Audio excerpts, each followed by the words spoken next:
Korey, how Hey, are you? good, yourself? Well, good. Welcome to the show.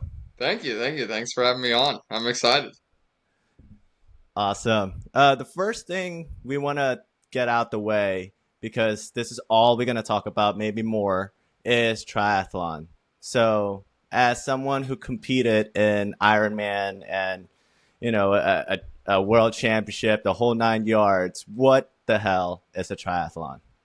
Well, I love this question because I feel like I've talked to quite a few friends about this where they're just, talking to coworkers, people who aren't in the sport, and they're like, "Oh, you did a triathlon this weekend. That's you just ran like a 5K, right?" And so a lot of people are definitely confused about the sport, but to put it simply, a triathlon is where you swim, you bike, and you run. And it is in that order. Um, there are kind of four distances within the sport. You have the sprint distance, which is the shortest, Olympic, half iron distance, and then full distance. Um, and so Hmm. like I said, sprint's the shortest, and then it goes all the way up to that full iron distance. Um, I won't Gotcha. dive too deep into the distances. I mean, we can if you want, but a lot of times it can vary just because you're playing with nature here. If you're swimming like I Right. did this weekend in the Cumberland River in Nashville, you might only, you know, possibly could only use part of that river. And then from there, you have to dodge the city and have road closures and things like that. But um, to kind of put it in perspective, the Olympic distance, called that because it's also, um, they do this at the Olympics. And that is a 1,500-meter swim, roughly a mile. It is a Yep. 40K bike, which is about 25 miles. And then it is a 10K run, which is 6.2 miles. And like I said, sprint's about half of that. Uh, Half iron is kind of double that roughly, and then full iron is double that. Now, when doing a triathlon race, do you recommend someone to start off like right in the beginning, like that sprint, or do you just be like, oh screw it, I'll just go, full Ironman? What would you recommend? Ooh, I mean, it really depends on the person. I did when I did my one and only full iron distance in Maryland. That was in 2022. The guy right behind me, it was his first ever triathlon, and I mean, I was Wow. blown away because to talk about that distance, so we can let the people know. The full iron distance is a 2.4 mile swim, a 112-mile bike, and then a marathon, which is 26.2 miles. So the Right. fact that the guy right behind That's me, long. yeah, yeah, yeah, exactly. And the guy right behind me, he's never done triathlon before. I thought that was very ballsy, but some people love that. Some people have that confidence. They have that ability to just show up on race day, even if they haven't truly practiced exactly what a triathlon is. But for the average person, I recommend starting with that sprint or potentially that Olympic distance. Um, Yeah. but it really all comes down to what training and what background you have. If you Got it. haven't been training for this race, then you want to start on the on the lower end there with the shorter distance. But I think it all depends on the Got it. person. So yeah. Yeah, well, triathlon, at least the longer distances, it seems like majority of it is cycling. And I think, like someone for me, like my side, I come from the running background, and you did a marathon. It's like, oh, okay, what's next? You could do an ultra, or maybe you could try something different. However, Corey, you come from a swimming background, Yep. 20 years experience in a swimming, and obviously you're like a fish at this point. But tell us more about like why, even though swimming is the shortest, right, shortest distance in any of the triathlon races, how did you transition into, you know, making yourself suffer a little bit more with the bike and the run. Yeah, I mean, so I grew up competitively swimming. I did that all throughout, from when I was 6 years old up until the end of high school. At that point, I was burnt out, so wasn't going to go into college swimming. Um, had some fun in college, obviously, got my degree as well. Um, and then I don't know why, but I always thought a full Ironman was impossible.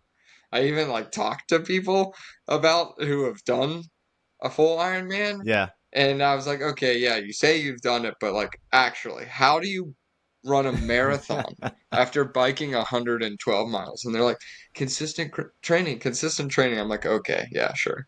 Um, and so after after college, I worked in the corporate world, and like that was my main focus. My main focus was how can I perform the best within my career, work my way up the corporate ladder.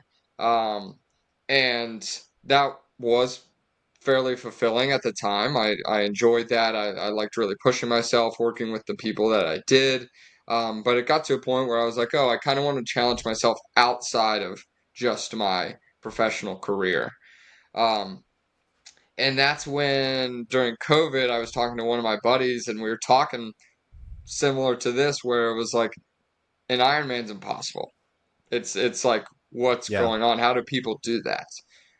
And so we just made a promise to each other that we would do a full Ironman in the next couple years. So next thing you know, I started doing a little bit of running. I joined T3, which is a multi-sport club in Philadelphia. Made some incredible Yep. friends there, and it just kind of snowballed after that. So to really answer your question, I stopped swimming after high school and really didn't start swimming again until I started training for triathlon. Um, and that was Got it. just because I'm not in love with the swimming portion, just because I've been staring at that black line at the bottom of the pool for all my damn life. Um, so I felt like this was just another way to challenge myself, in a good, you know, just yeah, a fun challenge that has a little bit of the swimming background that I excel at, but has things that I have no clue about. Like honestly, biking. Um, that same year, May of 2022. So I did Yeah. Maryland Ironman at it was September of 2022. In May was the first time I ever biked more than 20 miles. And then what was that? So you did so you did two so you made that promise or some sort of pact with that friend in 2020, Yep. and then you did your full Ironman Maryland in 2022. Yep. And then And then when was the Ironman Maryland? that was September 2022. September 2022, but you didn't do more than 20 miles in that May of 2022? Exactly. If I could get that math right, it's like from May till September, Yeah. you must have So like 500 miles a week for you to prepare for that race. it's what's wild is people say that, but it's just about consistency.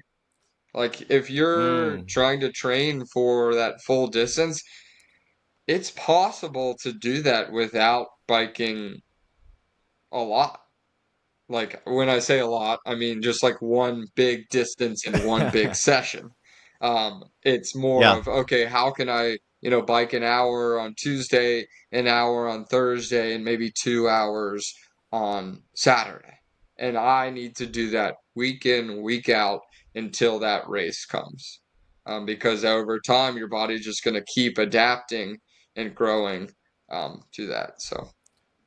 but if you're doing an hour, and I think on average, at least the full Ironman, because we're talking about Ironman Maryland, I'm assuming that's the full Ironman, right?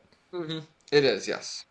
Right. and it's 112 miles, and that takes roughly between, depending how fast you are, you could finish in 3 hours, maybe less if you're like, the top of the league. But then I mean, it's more, what, 4 or 5 hours maybe for an average person that's training consistently. It How do you prepare your body?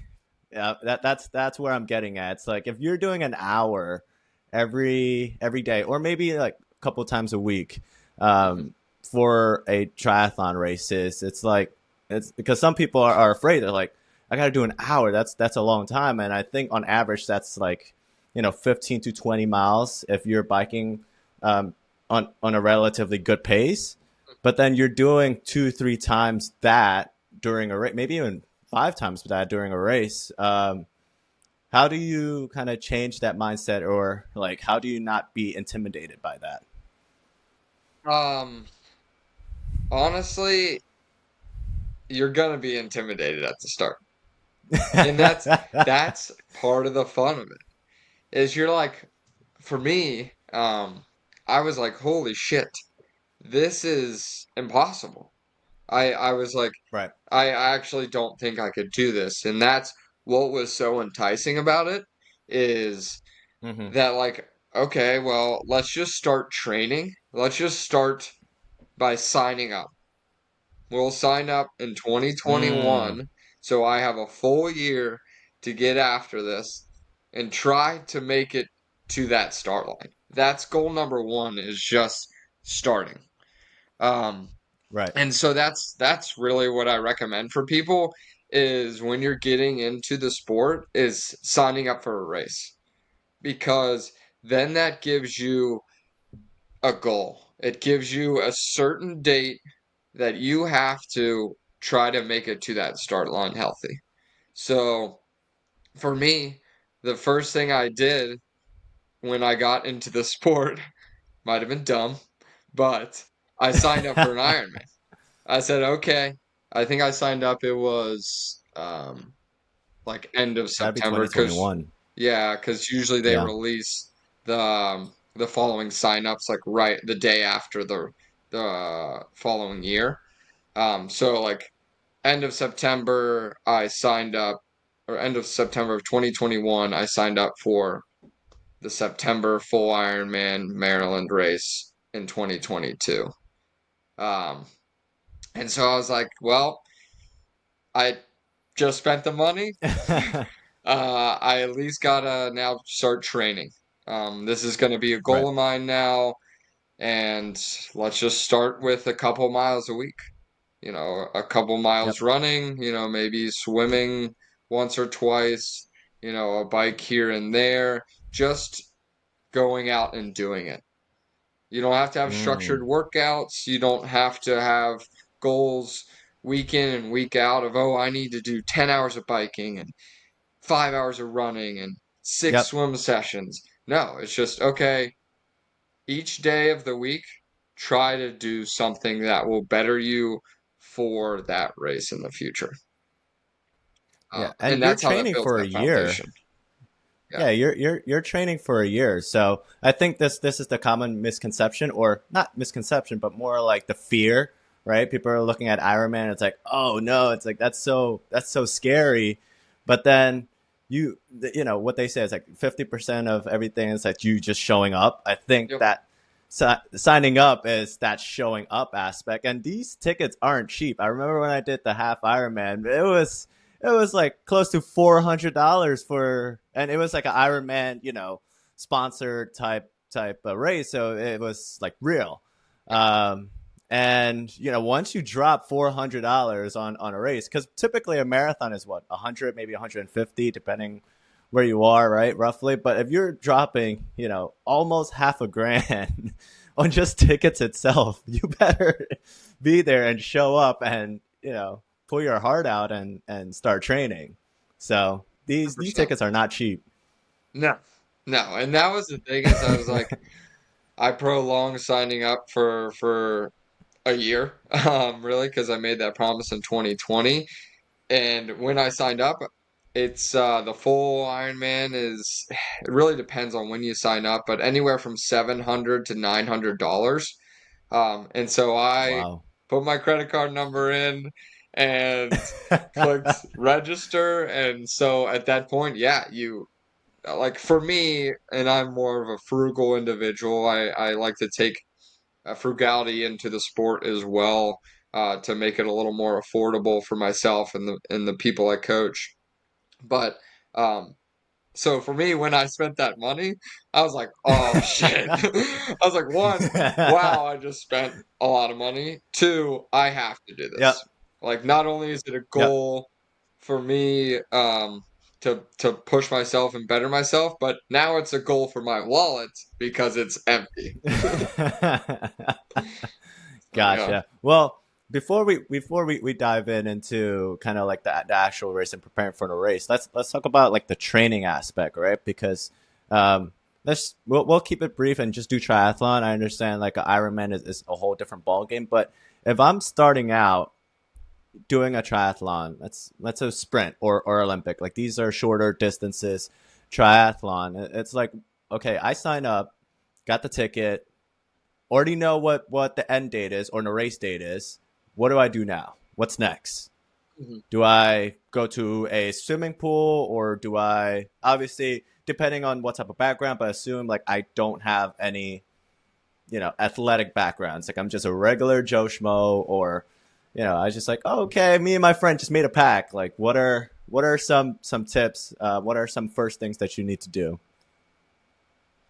Oh, just such a loaded question, and that's why I love this sport. Is there's so many like intricacies. You can simplify it Yep. entirely, but you can really get in the weeds about this. So, I'll just kind of simplify it a little bit, and if you want to talk about more on how you can like take it to the Yep. next level, we can definitely talk about that. But um, so once you click register on that, really step one is finding a bike. Um, Now Mm. that can be kind of attacked in a couple different ways. Like I said, I like to um, try to educate people in a way that they can get into the sport as cheaply as possible. So one option Yeah. is, you could rent a bike or borrow a bike from a friend just for that race. And when you're doing the training, you can train at your local gym on a stationary bike. Um, Mm. I would say that is probably the cheapest option. Um, there's so many awesome people within the sport that they're probably more than willing to let you borrow their bike. Honestly, they probably have more than one bike, so they might not even use that bike. So they could sell it to you for dirt cheap. Um, so, that's kind of step one, because like we talked about earlier, one part of the triathlon is biking, so you need a bike for that. Um, Mm. Obviously running shoes are important and swim goggles and things like that. Um, so getting those smaller items to at least do the training. You can be as basic as possible with your running shoes and just get a pair of trainers from your local running shop. eBay shockingly has like some deals where they're like showroom displays that they'll sell for cheaper with like almost no miles Mm. on it. Um, you can get goggles very cheap on Amazon. Also within the triathlon community, there's people that are probably willing to give you goggles as well. I mean, um, I Yeah. have quite a few pairs that I've just, gifted to some of my friends. So it's getting kind of those basic items. It's a it's goggles, Bike. it's a bike, Yep. it's running shoes. Um, Mm. and then from there, it's starting the training. So, Mm. like I said earlier, it's just trying to do one thing a day that will better you for that race. So trying, maybe on Monday, swim for a little bit. On Tuesday, Mm. bike for a little bit. On Wednesday, run for a little bit and try doing that.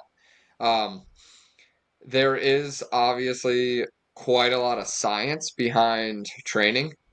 Um, Hmm. so if we're going to take it to that next level, there's plenty of resources online where you can get free training plans. Um, so you can kind of go that route, doing just some standard Googling and reading some articles and finding some free training plans.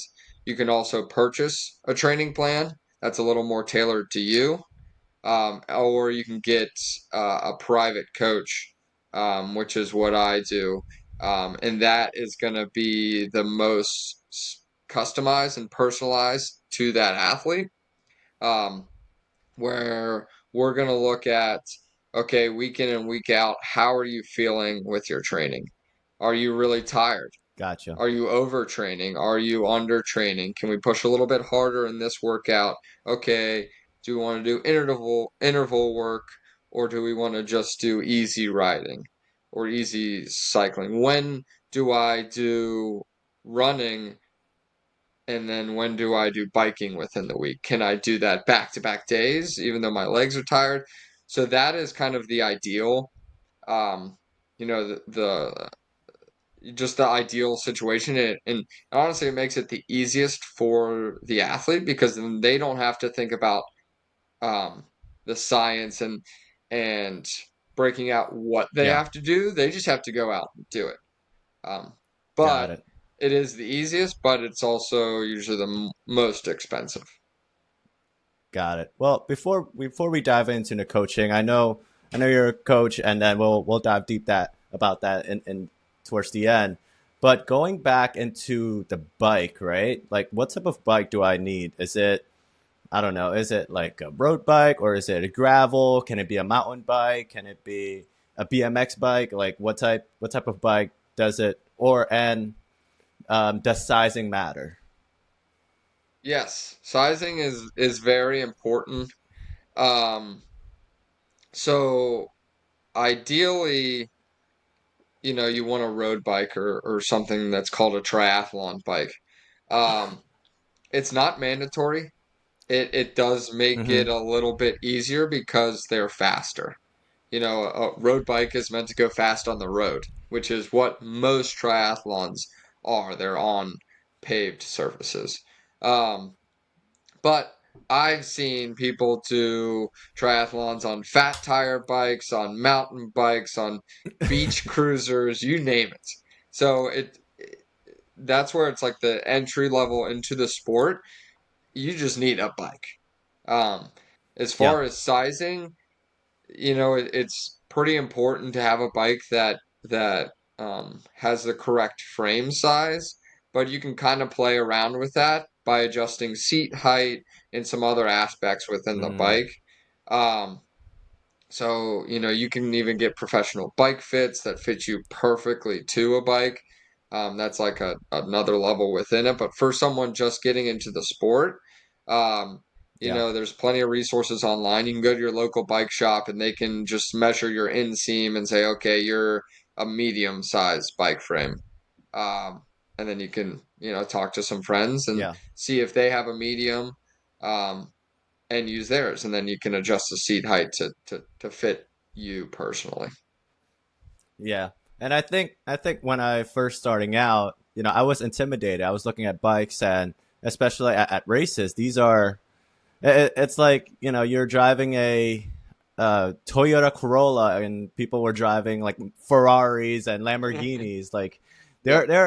when I was at the race, because I knew a little bit about the bike, like especially like these tires and how much they cost. And sometimes you're looking at the bike, it's more expensive than a car that they're driving. Yeah. It's absurd. So and I remember when I first bought my bike, it was a Cervelo, but it was like 10, 15 years old Cervelo that I bought on Craigslist. And for people's list, Cervelo is like one of the prominent bike companies in the sport, and a lot of like major triathletes uses them. But I bought mines from Craigslist, and it was the most expensive thing that I bought at that time. It was like 1,600, but it was old. You know, all I searched up was carbon frame bike, That's it. I knew that I Love wanted to be, light, and I was looking at aluminum and steel. I was like, no, that sounds heavy. I can't even carry it in my car, things like that. So, I think for people who's just starting out, get a cheap, maybe a lighter bike, or you could even rent. Um, and I think for a little bit more intermediate and advanced, bike fits is a good investment. What do it. you think, Corey? Yeah, I mean, I love how you searched carbon bike frame because that is just such a hot topic for everyone. People love the word carbon. People love carbon within a bunch of different sports because it is the lightest technology that we have right now. Um, I mean, what I recommend is, yeah, utilizing Craigslist and Facebook Marketplace and just finding, a road bike that, um, is that correct frame size to you? Um, Yeah. and then just starting off with that. Um, so you can also go to your local bike shop. They're probably going to be a little bit more expensive because they mostly sell just new bikes, but there's a lot of benefits behind that. One, you're supporting local business. Two, it's a brand new bike, so it's in good condition. Also, three, you have a bike shop that is backing the performance of that bike. Mm, If something goes wrong, you can call them up and they're most likely going to fix it. A lot of times free of charge if you buy a new bike from them, rather than you buy something off Facebook oh wow. Marketplace and, you know, you might not know what you're getting, but there's some great people out there. Um, Yeah. there's like cycling declassified and um, there's another Facebook group. I'm blanking on it. Um, and it's just like Yeah. selling triathlon and cycling gear. Um, a lot of these people are knowledgeable and can teach you as you're working through that. But yeah, I mean, just like a pretty standard road bike, something that's within your budget. And, like it's very challenging. I'm like trying to Yeah. generalize and make Yep. people feel comfortable with getting into the sport, but it really all depends on that person. If your budget's $1,000 versus someone who's 500 versus someone who has infinity money, you're gonna kind of approach this a little bit differently. Um, but what I did, I just had my great uncle's 1987 Trek 1200. It was state of the art back Woo. in 1987. Back then. Yeah, and that's what I started training on. So I gotta admit, I have no idea if that frame is the right size for me. Still don't know to this day, because I just use it as like a city cruiser now. But I just use that to train, and Yeah. what's great about this sport is you can continuously learn and learn new things. Yeah. I am on a weekly basis. And Yeah. so, you can get that bike and you're like, okay, well, now I want to learn what seat height should I put it at. And so you get to play around with Mm. that. Mm-hmm. This is what, based on my inseam, people recommend for that seat height, but you know, everyone's a little bit different, so I like it a little bit shorter, a little bit taller, or something like that. So that's Yeah. what kind of Yeah. makes it Yep. fun. I know it can be a little overwhelming at first, but um, Yep.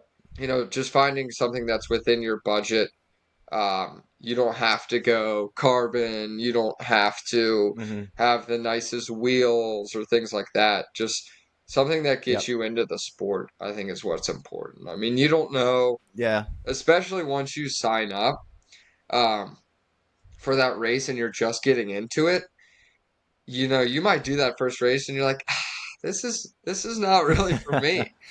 Yep. Yep. So I'd hate for someone to spend thousands and thousands of dollars and then realize they're not in love with the sport, and then that affects Yep. them being able to follow a different passion that they truly love. So I like to start Yeah. out small, just get the basics, do your first race and see how you like it. And Yeah. then go from there. Like I said, started out with a 1987 bike. And now I don't want to tell you how much shit I have. Well, yeah, I think a lot of people when they got into the sport, I mean, triathlon itself is not a cheap sport, right? But you can make it cheap as possible and make it as expensive as possible. I think when first starting out, don't this go for any sport, not just triathlon. Like, don't get the state of the art stuff. Don't get the most expensive stuff. I think you gotta be, starting out from the bottom. Like, just try things out. You're learning things on the way, um, because once you start spending more, like you kind of feel that luxury, and you don't get like true, the true thing about triathlon. That is just swimming, biking, and running. That's it. It's like you don't need all the extra stuff. Even I think uh, David Goggins, right, when he did his first ever like triathlon, like he had a bike that was completely run down. It was broken. The wheels, flat tires, the whole 9 yards. But he still kept on going. Now, then again, not everyone is David Goggins, but like, you don't really need that expensive gear. And I think, and so we'll end the bike there. We'll just finish off the bike, and let's move on into the swimming aspect. Um, what if I'm in the city and like I don't know how to swim? Like, where do I start? Like, a lot of I think like Americans, in my opinion, my own experience, like when I ask most of my friends, so I might be biased towards my friends, like they don't know how to swim. So sometimes people like you, Korey, doesn't come. Well, you came from a swimming background, but most people doesn't come from a swimming background. It's like, what would you recommend for them to do? Um, I think the first thing is like understand what a freestyle swimming is, because the majority of triathletes or people in triathlons do, Mhm. right? Yeah. So there's four strokes within swimming, really. Um, Freestyle is the fastest, but what is we talked about earlier, misconceptions. Freestyle is Mm. actually not really a stroke. Um, it is Mm. within the swimming world, freestyle is you can do whatever the hell you want. So if you see the Hence the 100 name. freestyle, yeah, exactly. You're free. You're free to do whatever. Um, so I think it's technically like the front crawl um, is what a traditional freestyle looks like. And so Mm. that is, just like one arm at a time. You're taking Yep. strokes like this. Um, Yep. and that is the fastest, that is the most efficient. Um, So, if you're if you're starting out with swimming, the first step is obviously to find a pool. Philly, if we're Mm. talking specifically Philadelphia, it is phenomenal how many public pools Philly has. I think they have the most in the US. Um, Oh there's wow. like one in every neighborhood. It's insane. Um, Mm. So if you live in a bigger city, a lot of times there will be public pools that you get in the summer you can go to for free. Um, most cities also have a YMCA that have a fairly cheap um, membership cost. Almost all YMCA's have a pool. They also are such a great organization where they'll take um, like almost any insurance that will pay for a membership there. They can also do Mm. financial aid and things like that. So the YMCA is such a great way to get into swimming because of that aspect. You all obviously have a Mm. lot of other private gyms that have pools and things like that. So there's a couple different routes you can take there. I belong to the YMCA mostly because one, it's fairly cheap. Two, if you're a YMCA member, at least in Philadelphia, you can go to any Y, Yep. not any, most Ys, who are part of the Mm. nationwide program in the US and even more. I've actually been to a Y up in Canada. So with Oh me wow. traveling so much, um, it's just just great because I can look up, okay, YMCA. Say I'm down in Columbia, South Carolina. Well, they have one in West Columbia and one in Mm. downtown. And then boom, I can go there, scan my same code that I have up in Philly, and next thing you know, I'm swimming. So, Yeah, yeah, and I think I tell this people all the time, and it's funny because people don't really know the terms and conditions or even the benefits of their health insurance.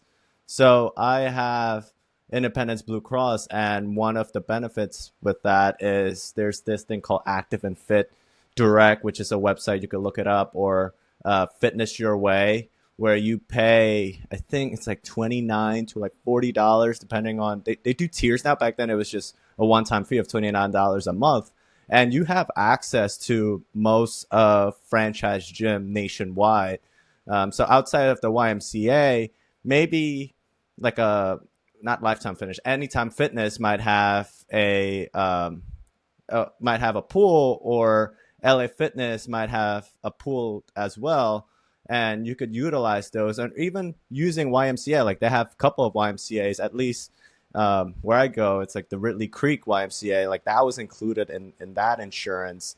And you just pay one price. I mean, as opposed to going different gyms and stuff, and you're like, oh, these are expensive and might be that gym, so you might have a reduced price. But obviously, people don't really look at their health insurance policies that much, but it's worth to note that there are a lot of benefits, and they want you to be healthy, right? They don't want you to be in a mhm. hospital and they're spending, thousands, hundreds of $1,000s on your medical bills, but they want you to be healthy. They want you to, maintain your body so that they don't have to spend money. So it's a win-win scenario. So yeah, I think with the swimming aspect, you could, look at a lot of opportunities. And even if you're in college and maybe you want to start out in triathlon, look at your college gym and see if they have a pool. I mean, Drexel, we're based out of Philly, Korey and I.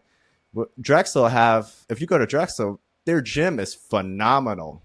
Like, holy hell. Like, Mhm. even, athletes train there sometimes. So it's, take advantage of everything that you have, or even ask, your local networks of triathlon or even Facebook groups to see if there's any available pools around. So Yeah, I there's mean, definitely a lot of resources. there are. There are. It's almost too many. It's overwhelming. But that's such a good point. I mean, for the college folks out there, um, like almost every college has a rec center with a pool. I Hmm. have yet to find one. So if you do find one without a pool, please message me and we'll advocate to get them to add one. But so yeah, there's shockingly more pools out there um, than really really you'd think. Got it. And but let's put a pin into the swimming aspect. Well, one last thing. It's like, what if I don't know how to swim? We forgot to hit that part. What Yeah. would you recommend? What I would recommend is doing a couple swim lessons. They're fairly Mm. cheap. I mean, you're talking anywhere from $40 to $70 for a half hour lesson. And that's a one-on-one lesson. If you go in group lessons, it's a little cheaper.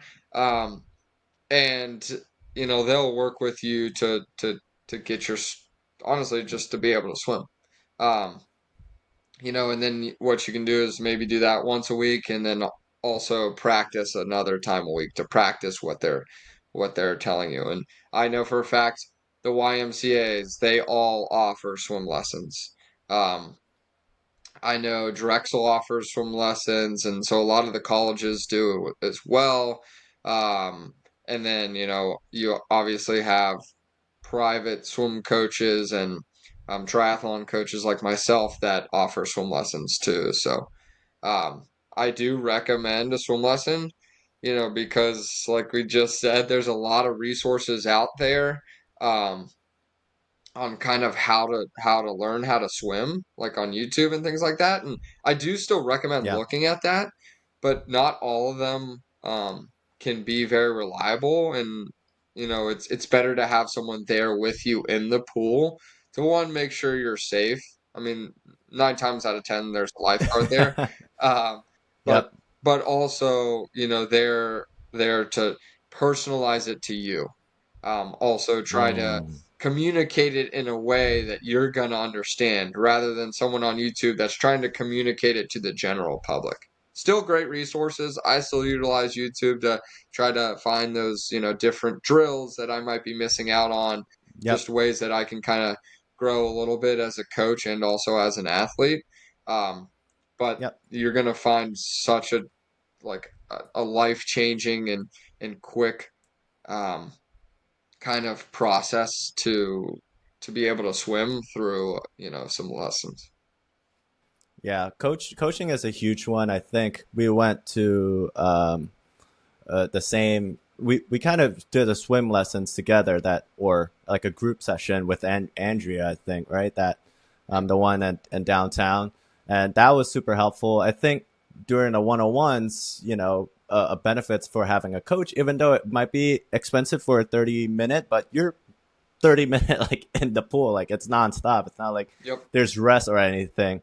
Um, and a coach can dictate. It's like, okay, maybe you're stroking a different way, or you're putting too much shoulder. It also to avoid injuries, and we'll talk about injuries later on. But you know, uh, uh, swimming is all about technique. It's not.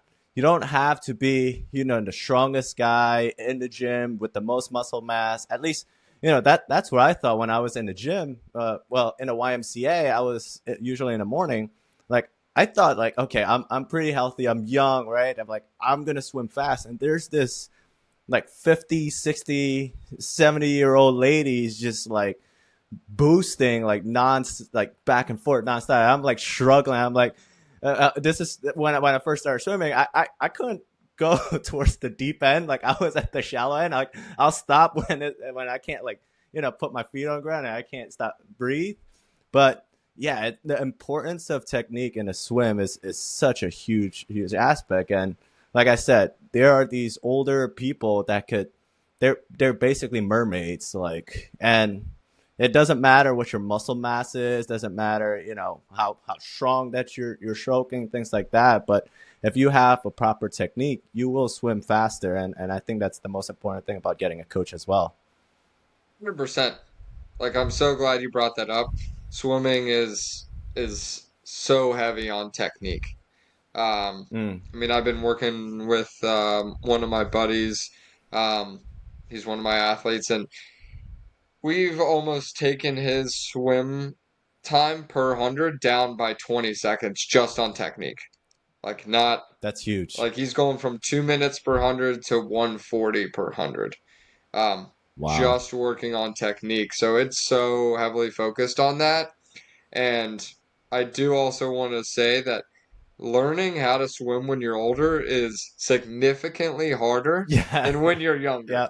So I respect everyone who tries to swim when they're older.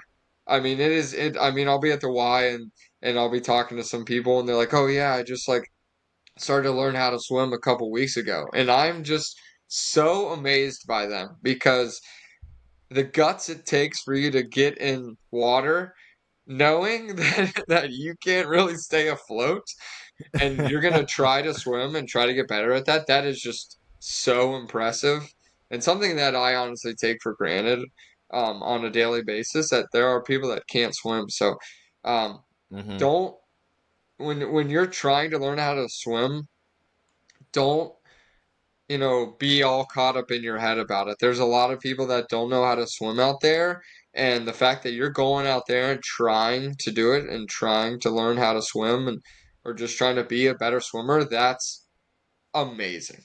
I mean, Yeah. it's just incredible, honestly.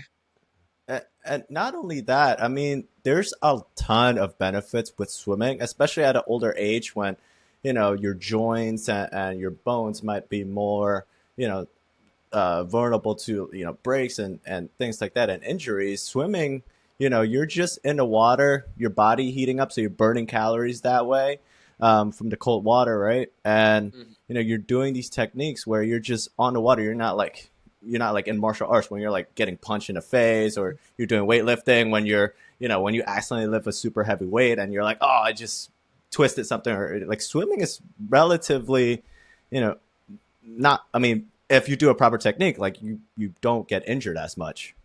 Yeah. Yeah, I mean it's very low impact.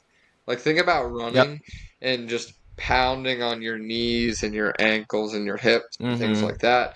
I'm working with this um I don't know, she's probably like 75 year old lady, such a sweetheart. She's awesome. And so she's like trying to get better at swimming at that age, which is one, so great. And two, Wow. like yeah, yeah. And two, like I'm gonna be honest, no way she can run. Like she's Mm. just at that point where that's just like not possible for her at her age. There are some 75-year-olds that can run. I've actually seen them do half Ironmans before and things like that. Wow. But this lady like swims 3, 4 times a week. So it is such a great sport to get into because you can do it for a lifetime. And it's full Got body it. exercise. It's, Yep. obviously aerobic, but also muscular.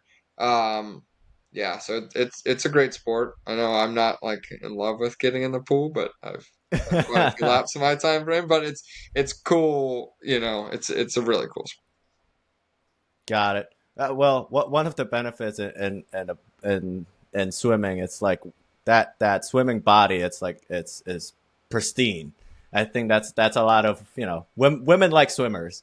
I Oh I yeah. I, I had a couple. I had a couple of friends who are girls. I have a girlfriend, so if she's listening, she's not girlfriends, but friends who are girls. That I'll when advocate they for you. see when they see like swimmer, the Michael Phelps and all those Olympics, they're like, wow, really great body. You have the shoulders, you have the length, all that. Like you're slim, you're not so like those weightlifting guys, right? It's Mhm. there's so outside of your internal body, there's also external benefits into swimming. Oh yeah. Look up Caleb Dressel.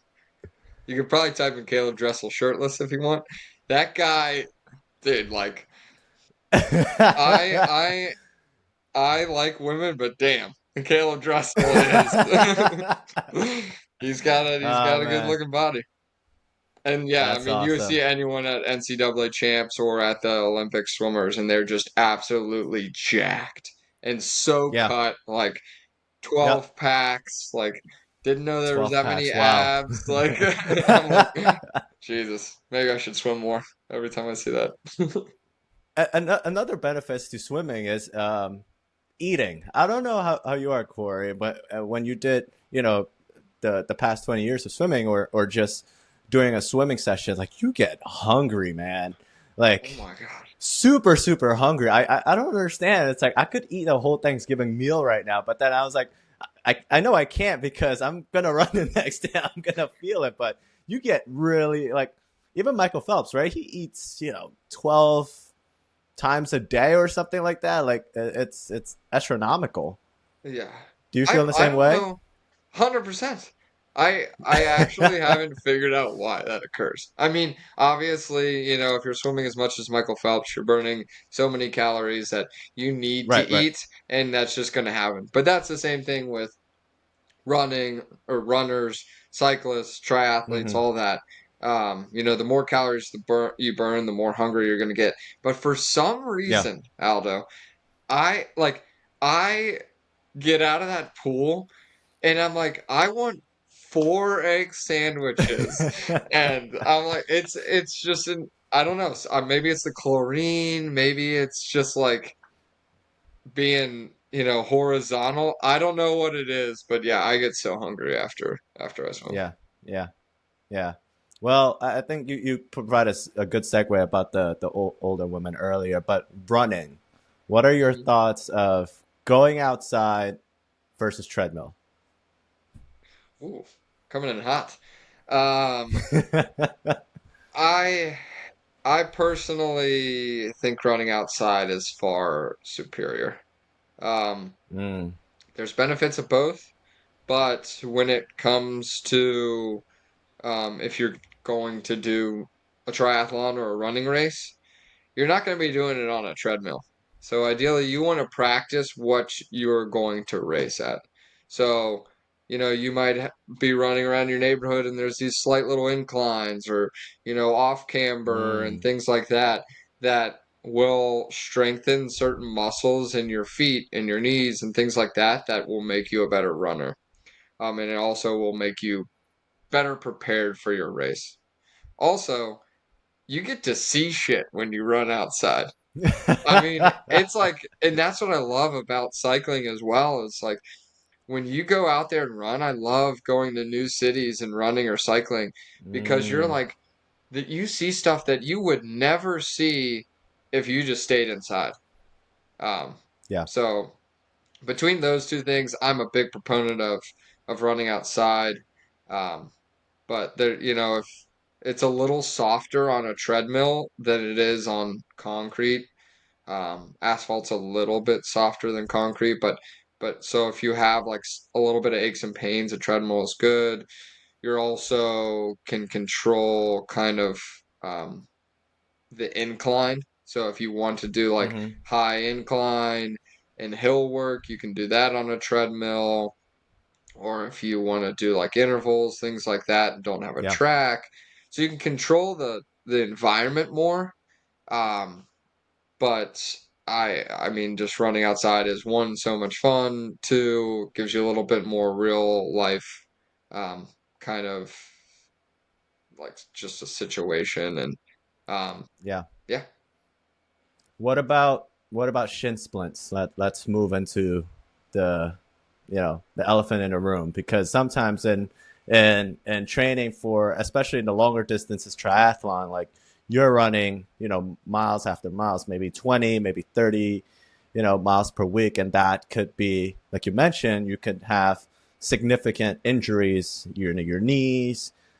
Shin splints is a huge one, right? Maybe an ankle or something like that. What are your thoughts on that?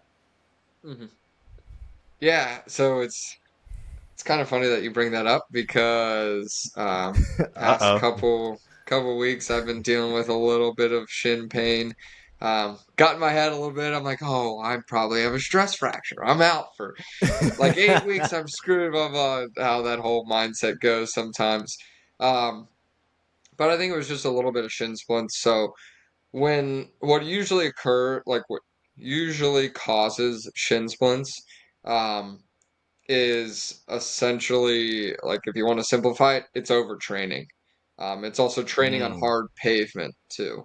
So the thing with running, it's such a high impact sport that when you are starting out running, take it slow speed wise and two, mileage wise. So if you've mm, never run before, start out by doing maybe a minute running, a minute walking, and just do that for 10 minutes, um, 3 times a week for the first week. Then maybe if you can, if you're feeling good, bump it up to 12 minutes. And then, maybe bump it up to 20 minutes. So you really want to slowly work your way up because if you go from running 0 miles to try to run 20 miles in a week, you are 100% going to injure yourself. mm. Gonna get. Yep. Yeah. So take it slow is tip number one with those running injuries. Um, just slowly build that volume there. The second thing is try to work in not running on hard pavement. So I try to do like off pavement running, like whether it's like gravel or trail running. Um, at least once. Like it'd be great if I could do it twice a week. It'd be great if I could do it for every Yeah. run, honestly. But it's Yeah. sometimes hard to find that material to run on. But that's just softer. It's less of an Hmm. impact. Also with trail running is like I mentioned earlier, that off camber, the rocks that you're hitting. So your feet are gonna kind Yep. of grow and become stronger because you're putting them in kind of weird situations. Um, Hmm. so those are the two biggest recommendations for those running injuries, whether it's shin splints or, if you got like some plantar fasciitis or things like that. I'm Yep. definitely no physical therapist, so if you're having severe pain, see a physio. Um, but that's a good way, the major two ways Yeah. to kind of help that out. There's obviously, I'll add a third in here, is doing some strength training with that as well. So Mm. there's quite a lot of different exercises to strengthen the little muscles around the knees, your Yep. hips, your feet, things like that. So if you can work in some of that, um, prehab is what they call it. So Hmm. strengthening those um, little tiny muscles before you get injured, so you don't get injured. That is, kind of that next step up. That's ideal to add that in. Honestly, I should add that in more. Unfortunately, I Yeah. sometimes skip those. Yeah, I put a lot of emphasis on the physical therapy aspect. I think that is super, super important. I try when I had shin splints, especially during like when I training for a marathon or something. Like I had shin splints all over, and obviously it's because overtrain. Like I tried many different ways. Is it my shoes? Is it my technique? Or is it lack of strength training? Like I even tried acupuncture to see if it works. I tried rolling. But Hmm. I think having, some investment towards physical therapy to avoid injury down the line is a really, really great investment because similar to coaching and swimming, right? Nobody knows your body than you do and the person in the front of you, whether that's a specialized coach or a doctor, like they know what's going on in your body. Like they could, feel it and they know like, okay, maybe you're overstriding, things like that. I think sometimes getting a running coach with a physical therapy background helps a lot, and also helps if they're also like a bike fit, so it's like one stop shop. Maybe that's a business plan for somebody who is listening. Like you have some physical therapy background, it's like you could do a bike fit and you could do a running coach at the same time. That's just crazy. But that leads me to my next question. What about running shoes? You see the past few years, right? Between Nike when they came out with that new carbon fiber, like you could get super super fancy with running shoes, and they get pretty expensive. So, what are your thoughts on running rotations and what type of shoes to get, and how do you know if a certain type of shoe is best for you? Let's start off with running rotations, like running shoes rotations. Do you have two, three? Um, so I have one pair of trail shoes, one pair of racing shoes, and then a pair of trainers. So, um, those trainers, it really kind of depends on the shoe, but you're talking 400, 500 miles. Um, so that's like I usually switch those out a couple times a year. Um, the racing shoe, which is that carbon fiber sole, um, that you were talking about, those unfortunately are only about 150 miles for their lifespan. But you're Mm-hmm. most likely just going to race on those. Um, so those usually last me a full year, depending on obviously how many races I do. The trail shoes, about the same as the trainers. It all depends on the shoe, really. Um, and because I don't do as much trail running, those are lasting me a little bit longer. Um, so yeah, it's like you shoes are very important. I said what I say for like not getting injured was um slowly increasing your volume, also, running on softer pavement. You Yep. mentioned, doing physical therapy and things like that. That's very important. Mm-hmm. And shoes are also very important. Um, I mean, Yeah. I was in high school. I just randomly said, "Oh, senior year, I'm going to run track." And all these people have been running their entire high school career. And next thing you Yeah. know, I go from running 0 miles to try and running 20 miles on like old ass Mm. shoes, like shoes that were just Yep. completely destroyed. Immediately shin Yep. splints, like immediately. Ah, I like it's the they were so bad worst. I couldn't even walk, and So like if I slowly ramped up my volume and I had proper Hmm. shoes, I probably would have been fine. Got it. Now, how do you go about figuring out which shoes to get? Um, Go to your local running store. They're the experts on that. So a lot of stores have like a foot pressure measurer. I don't think that's the Mm. true technical term, but I'm gonna call it that. Um, and it'll tell you if you have high arches, where you put a lot of your pressure. It'll show you the exact like length of your feet, if one's smaller or shorter than the other, and they're gonna fit you to the best shoe for you. A lot of times they'll also watch you run or watch you walk to see Mm. um, how you move throughout that stride to pick the best shoe for you. And that's the thing about running shoes. I'm a huge Hoka fan, just because Okay. that's what I started out using, and they just work for me. Like my Yeah. trail shoes are Hoka, my trainers are Hoka, my race shoes are Hoka, and Mm. that's just because they work for me, but they don't work for everyone. Um, Yep. you know, each shoe is a little bit different, just like how each person's foot is a little bit different. So, Yep. I know friends that run in Brooks or Asics or Nikes. So there's a lot of Mm. different options out there, and I just really recommend going to a local running shop that they'll walk you through that whole thing. Yeah. Yeah. No, I agree. I have my rotation is Saucony. I really like Hoka, but then like sometimes it's super thick, at least Yeah, yeah, in some of the running shoes. They are super comfortable, but I don't like that much cushion. Saucony is a good kind of like in a middleman between not too thick at the same time. It's good for wide shoes. I tried running in the Nike, but man, they crunch up my toes really tight. really. Yeah, I've heard Yeah, that like about you would. those.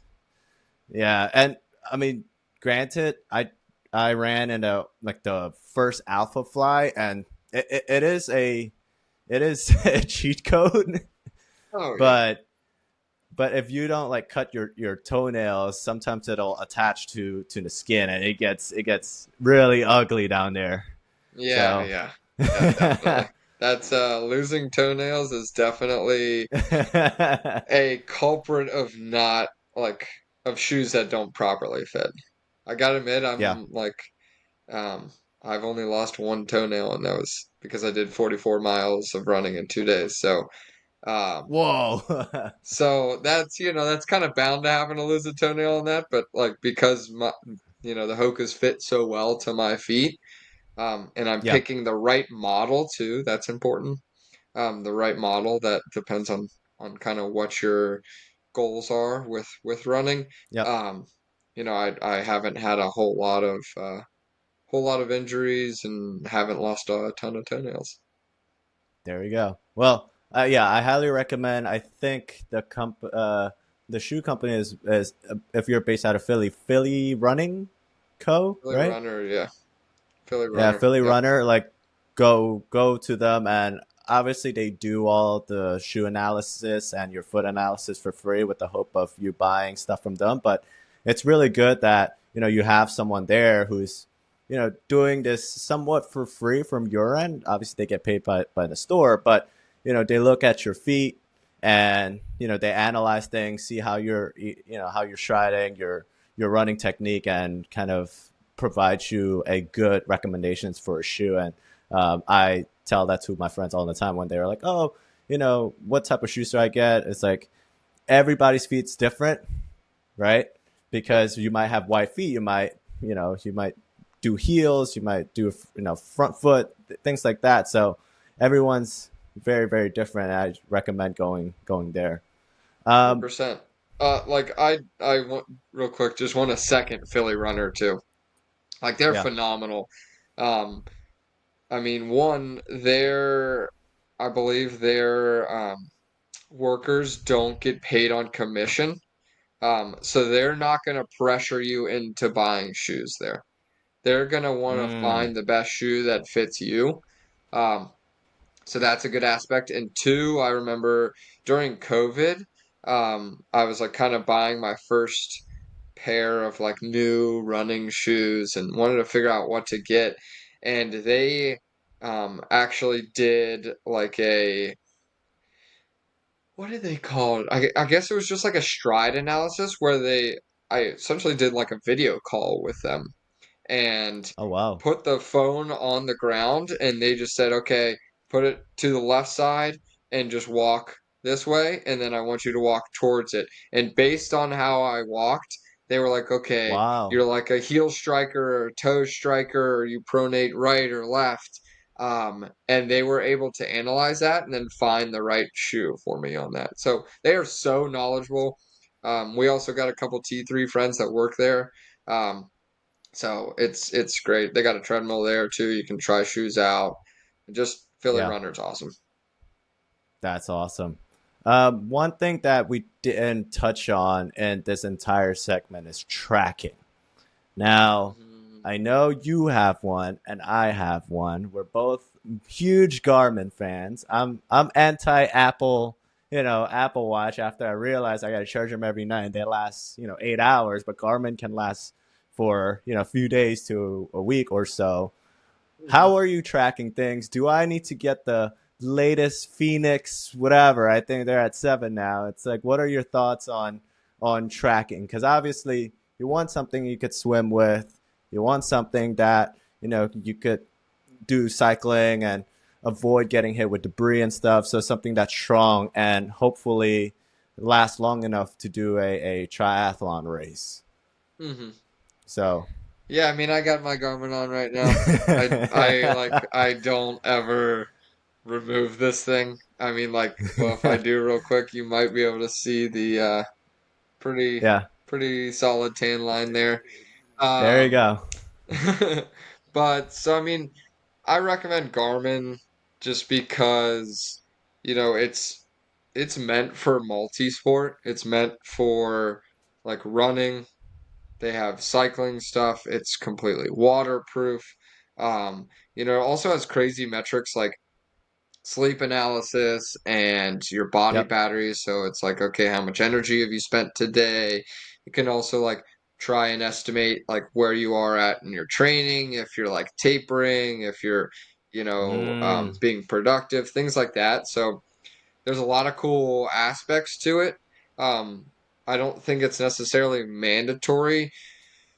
Really, what you could do is just like bring your phone with you, um, and download Strava and you can just mm, record through Strava. If you want to understand, like, the mileage and the pace, you can do that both for the bike and the run. Swimming's like a little bit different. I don't necessarily think you really need to track that if you're just getting into the sport.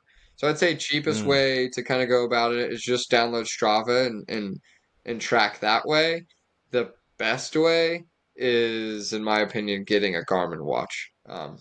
Yeah. And I do want to like mention that the information that these watches give you, um, it's interesting information, and I have a little bit of an issue with it. It's more of a love-hate relationship, honestly, because it gives you all this cool information. How'd you sleep last night? It'll rank it on a scale of 0 to 100, which is cool to look into, but take that stuff with a grain of salt because Mm, one reason, where, or just one way it kind of screws with me a little bit is like I'll wake up and I'll be like, ooh, I felt like I got some good sleep. I'm feeling good today. And then I'll go look at my watch and it says, oh, your sleep score was like 50%. And I'm like, what? Are you kidding me? And then I'm like, oh, maybe I am a little tired. Maybe I am not feeling that great. that Whatever. that So placebo effect. Yeah. exactly, exactly. So, um, use just the data they give you as kind of an assist to what you know or what your coach is telling you. Um, don't like heavily rely on that. because it's pretty incredible from the knowledge I know about training and then what the watch will kind of tell me. Sometimes it's completely opposite. Um, and Yeah. it's like nothing against Garmin. It's just trying to guess like these aspects based on everything it can read through this watch. So it's like trying to get Mm, base it on HRV and heart rate and your O2 levels and your movement and things like that. And so it like doesn't have enough data to sometimes give the best full representation of what's going on. Like you said earlier, yeah. the person that knows you the best is you. Um, Yeah. so yeah, just want to have that disclaimer there because honestly, I'm just saying that because I have a battle with this on a daily basis with myself. So it's more of a reminder for me, but Yeah, yeah, yeah. You know, that's one of the biggest reasons I switched to Garmin was that battery life. I think Garmin is such a great piece of, and it's not even that heavy. It's not, you know, those fancy watches. It's not like it's like a handcuff. It's pretty light. It's nice, and I really enjoy it. I think if you're an athlete, Garmin is like the way to go, and you don't have to go, you know, $1,000 or $700. You could get, you know, some hand me downs or some cheaper versions. I think those are a good start as opposed to dropping. But even if you are dropping, you know, a good amount on a Garmin watch, they're really great outside of like, you know, sports. Like you could still tell time, you could still yeah, get text messages from your phone. I think that's it's just the essentials, but ultimately it's for people who are in the sport. for sure. Yeah, I mean the battery level on this, it says I have 6 days left, and I don't think I've charged it for a week now, and I like, you know, the more you use GPS, the more it obviously drains. Um, things like that. But yeah, like you said, like you can get text messages on this thing. It's like pretty incredible what this watch can Yeah. do. And there also is like not just Garmin. There's Wahoo is another big Hmm. player in the sport. I've heard good things. I just like personally haven't tried it, so I can't say for sure. But I think some of those companies also sell like refurbs maybe that are a little Mm. cheaper, but either way, yeah, like you might be dropping 700 to $1,000 on the watch, which seems like a lot, but I've had this watch for like 3 years now, and I've had like Yeah. a couple issues here and there, but Garmin's customer service is unreal. Like Yeah, it's I phenomenal. Dude, it's insane. I'm like the altimeter on my watch was screwed up where sometimes I'd go on like a 5 mile run. It said I climbed Mount Everest twice.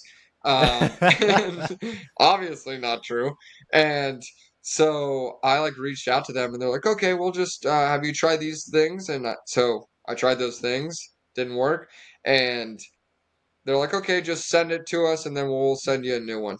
And so Yeah, they yeah, like it's this is insane. technically a newer watch. It's not the same one I've had for 3 years, but same $700 that I initially spent.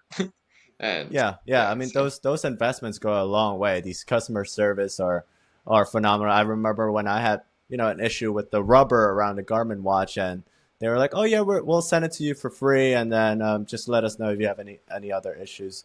And the thing about like Garmin watch, like I have, you know, a Tissot, which is kind of like a fancier watch, and it's like I don't wear that anymore. It's like I want to track my steps and I want to know what my heart rate is, as opposed to just telling the time. Like I get it if I'm going on a date or like some fancy events, like it's nicer to have, you know, some sort of platinum or whatever material that they use. Like I don't even know these watches material anymore because I just been wearing Garmin on a daily basis. So it's like, oh, I know what that guy, what type of Garmin he has. It's like, oh, that's like a Vivo Active, or okay, you have like the, you know, the 965 or something like that. It's like Forerunner, right? It's like, oh, I know that one. yeah, I know more about Garmin watches than like the typical, you know, watch collection guy. So yeah, I that's can't take great. it off. I think it's just an amazing piece of equipment. You're Um, gonna start you're talking gonna about start equipment. trading Garmin watches. I You're gonna be know, like, right? oh, It's like like that one's, the 1998 edition, Lance Armstrong wore that one. Not actually, lifetime but warranty. yeah, But yeah, exactly. awesome. Well, let's cut into the software aspect. You mentioned Strava. I think Hmm. shout out to you for like one of the only, among other people, one of the only ones that give me kudos on a frequent basis. but It's but only let because you have it in German, that's why. but let's talk about the softwares, right? I think you mentioned it a little bit. Strava is one. Garmin have their own free app that you could track your training, and then Training Peaks is I think what you use for coaching. I think that's usually the three main ones, other than Zwift. If you do a biking indoors or using your own what's it called, the Wahoo or some sort of tracker, right? Like a trainer, Yeah, yeah. Yeah. trainer. Yeah, yeah. So you have Swift. Maybe let's just cut that out for now because not really a necessity other than if you're using a trainer. But you have Garmin, you have Strava, and you have Training Peaks. And what's amazing about these three, and you could, once I ask the question, you could tell us more if there's any other software that's a necessity. Like these talk to each other.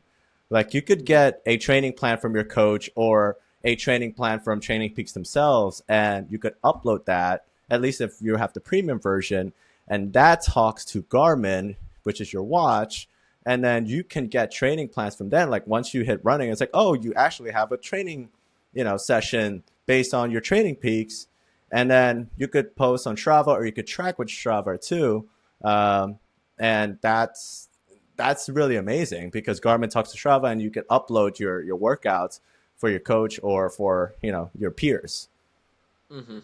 right? Yeah, I mean, it's pretty insane what you can do now.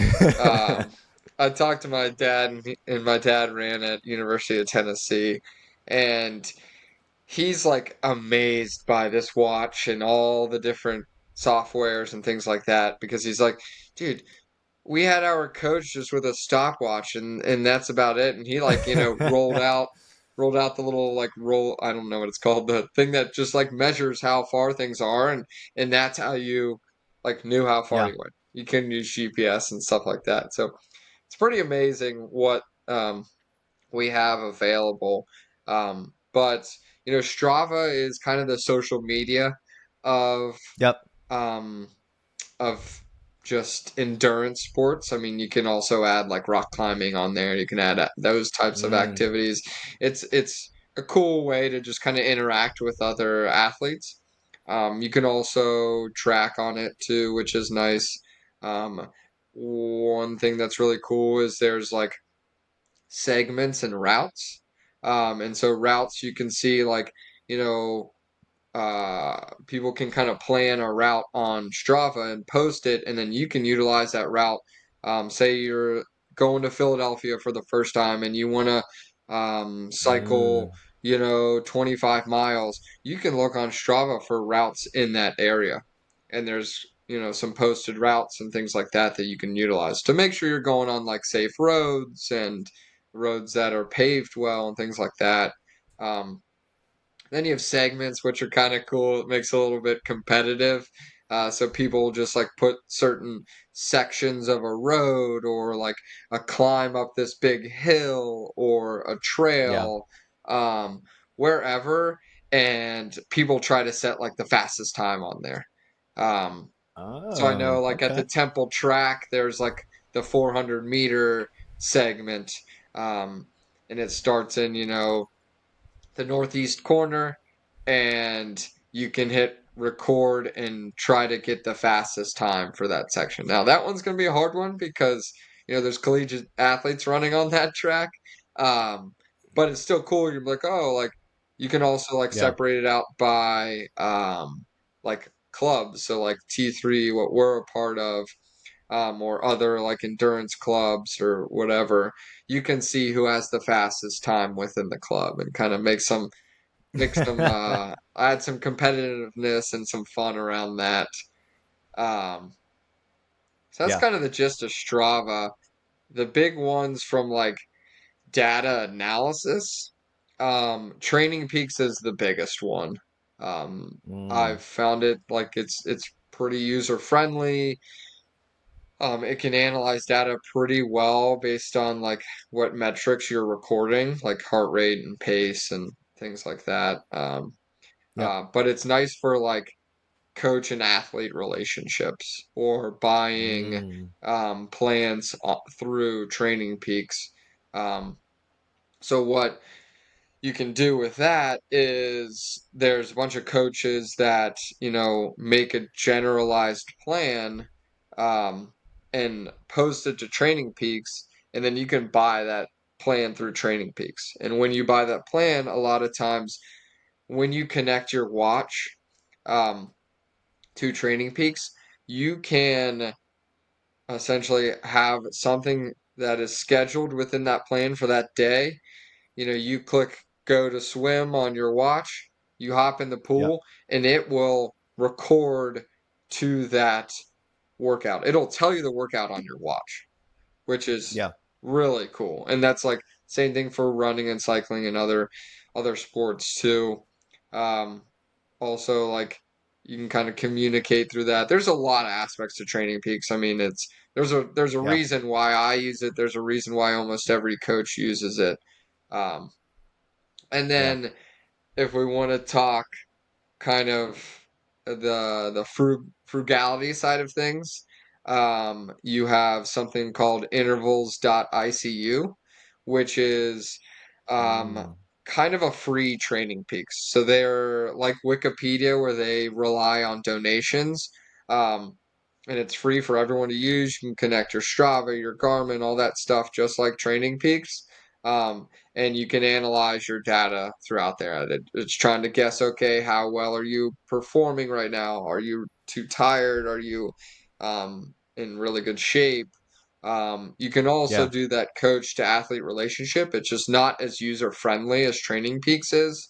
And honestly, Training Peaks is pretty affordable for what you get. So that's kind of the gist. There's a lot more softwares out there, but those are kind of the big ones. Yeah. Those are an essential. And one thing about Training Peaks, and I actually done this morning, right?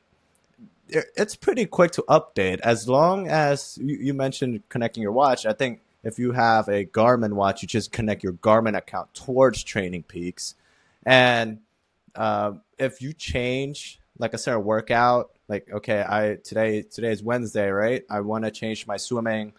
Maybe it's Wednesday now and I'm supposed to swim, but then I can't really swim because my car broke down or something like that. Okay, I'll move it to Friday and then I'll do running today because I just got to go outside. Like it'll update relatively quick. Like once you go outside after you change it on a calendar, because you can move stuff around. Like they know it's there. Like once you click on that run, it's like, oh, you have a training session today, and this is whatever interval run or tempo run.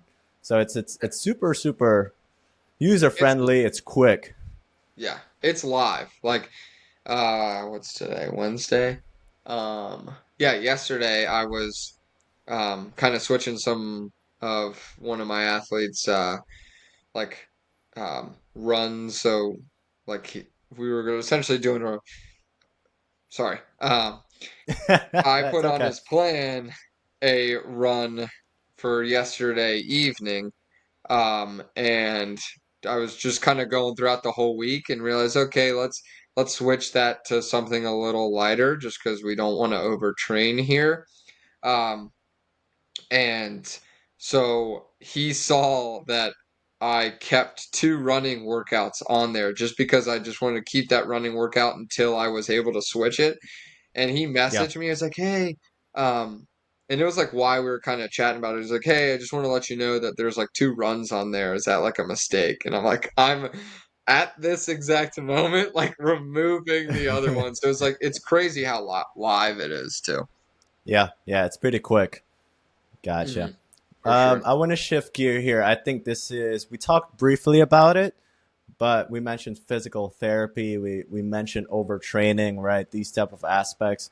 Triathlon and training aspect can be a lot, right? Hmm. We didn't even go over brick workouts yet, but we could go like dive deep into all type of training. But one thing that you mentioned is like do a little bit of each one every week. You could do double training days. You could even add in like weightlifting, things like that. So, what about recovery? I think, if you miss a day, at least when you start being more consistent, at least once you get the groove of things, if you miss a day, mainly maybe because it's too cold, right? If I live in Canada and I'm training in, I don't know, December, January, February, and it's, you can't do stuff, and maybe I don't have a trainer, I want to use that as a recovery day. Like for you, Korey, and maybe for your clients, what are your advice on recovery days, and how can you emphasize how important recovery days is, um, compared to like actual training days as well, because these two are just important. I think if you're consistently working out, missing a day or so because of recovery might make you think like, oh, I'm slowing down or something like that. Yeah. Yeah. Um, recovery is, this is going to be a hot take, but I'd say the most important thing when it comes to training. Um, Mm, it's so, you know, what happens within your body is when you're training, you're breaking down your muscles. When you're recovering, that is when you're making those gains. mm, Recovering is actually where you're going to see the increase in fitness, that increase in speed, um, that increase in power on the bike. That's where you're going to see it, not in those workouts. So mm, you're going to do the workouts to break down your body, and the recovery is going to make you faster. So recovery is so important, like so important to the point that um, I I actually have recently started tracking how much I drink, which is, you know, once again, love-hate relationship with that. Um, but I've done like I think it's 130, 140 days um yeah. of not drinking at all, where that might not seem like a lot to um other Mm, people, but for me, for what I've done in my history and stuff like that, I used to drink, every Friday, Saturday, and maybe once or twice during the week and stuff like that. But now I understand that like recovery is so important and drinking mm, affects that recovery, that I have like significantly decreased my drinking. Um, right now I'm recovering from my race that I had on Sunday. And so like it's important. It's just recovery is so important, and a lot of that yeah. recovery comes from sleep. Um, but obviously comes from stress and a lot of other aspects too. Yeah, yeah. No, that makes sense. What about, you mentioned it slightly, weightlifting. Would Hmm. you consider that as like a recovery day, or perhaps there's this word going around called active recovery? What Hmm. are your thoughts on those two aspects, weightlifting and active recovery? Yeah, yeah. So weightlifting, definitely not recovery. I just want to say that right off the bat. Um, what I recommend is when you do, like, if you're trying to work in weightlifting into your triathlon training, the most ideal time is to do it immediately after a hard run. Um, and that's because you Interesting. kind of want to make those hard days hard and those easy days easy. Because those easy days is Mm, where you're going to recover, where you're going to absorb that training.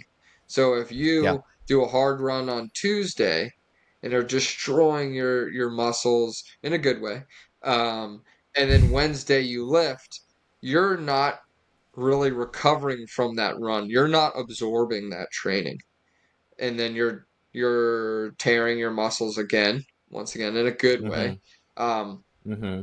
but that's just going to kind of onset um, more and more soreness and less recovery. Um, Gotcha. Big proponent of active recovery. I think that's very important um, for for a couple reasons. One being it's a good way to kind of get additional volume in. And two, think about like recovering while you're driving a car. So say you're sitting in a seat driving a car after you do a race. Say your race was Sunday, then the next day you Yeah. got to drive back from I don't know, Ohio or something like that, and it's 8 hour drive. You're sitting in that car, not moving your muscles really at all. How Yeah. are you gonna feel when you stand up? Oh, Probably it's not gonna be that great. terrible. Yeah. Yeah, you're probably gonna might even fall over. Um, Yeah. so getting your body moving helps kind of flush that lactate, um, flush that muscle soreness, um, Mm.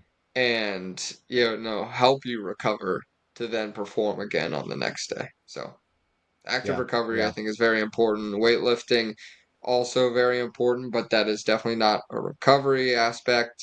Um, and recommend doing that kind of within that same hard day as other stuff. Yeah. To add another layer real quick, um, you can do like what we were talking about, physical therapy, um, or Mm. like prehab is what some people call it. Yeah. You could even go as simple as like yoga or stretching. That will, one, help you recover a little bit, to prevent injury. So some people kind of look at that physiotherapy as a little bit of weightlifting, but so I don't define it as weightlifting, and that I think is still good to do on those easy days because it's Yeah. not as intense. Yeah, I think when you get older, um, that yoga aspect, that stretching becomes more prevalent and important because Hmm. you start feeling pain where you don't notice, when you were younger. Yeah. And I think that's super important. Obviously, when you're doing a long distance or long training sessions, you are pounding your body nonstop, and sometimes even stretching and yoga. And I'm a big proponent of yoga as well because I tried it before and took classes. Like it's real. And Hmm. I think for most guys, we kind of like we don't need women are much more flexible than men, at least in my experience. But like once you get to these yoga room, you think that it's all all namaste, all easy. But man, when I was in that class, it was just like, okay, we're gonna do like one more set. Like I was sweating. It was just it's real, especially when you start doing hot yoga. That's you're burning a lot of calories. Oh yeah. I've actually never done hot yoga. Have you done hot yoga? I heard a lot of good stuff about it, but I've done just regular yoga, but I'm already like sweating really hard, Hmm. and Yeah, they're I'm a big making me do. proponent of yoga, but Yeah, sorry, go yeah. ahead. They definitely make you do positions that you never done before, but in a good Yeah, way. 100%. Like just the chair position, I feel like sometimes where Yeah. you're just like pretty much in a squat. They're Mm-hmm. like, okay, we're gonna hold this for 10 seconds. I'm like, yeah, you might be holding it for 10 seconds. I got 4 seconds in me and then I'm out of here. Yeah, it's like It's some of those are intense, yeah. yeah, you start feeling cracks in your body, and you're like, oh, is it supposed to do that? Yeah, yeah, exactly. But I love yoga. I did actually a little bit this morning. I think it's great for recovery. Um, and it's like I think it's really good for just your mental health as well. It Yeah, gives yeah, you um some time just to be present and really also like mm, focus deep into like how you feel, but without yeah, judgment. yeah, Just like as you're kind of working through those motions, it's like, okay, how do your hips feel? Do your hips feel tight today? Whatever. But let's Mm, not like, is tightness bad? No, not necessarily. So I think it's really important. It also helps with mobility, which is important within yep. sports. So big Yep. proponent of yoga. Yoga with Adrian, if I want to give a little plug there on YouTube. Oh, I She's my love her. girl. She's awesome. Yeah, she's awesome.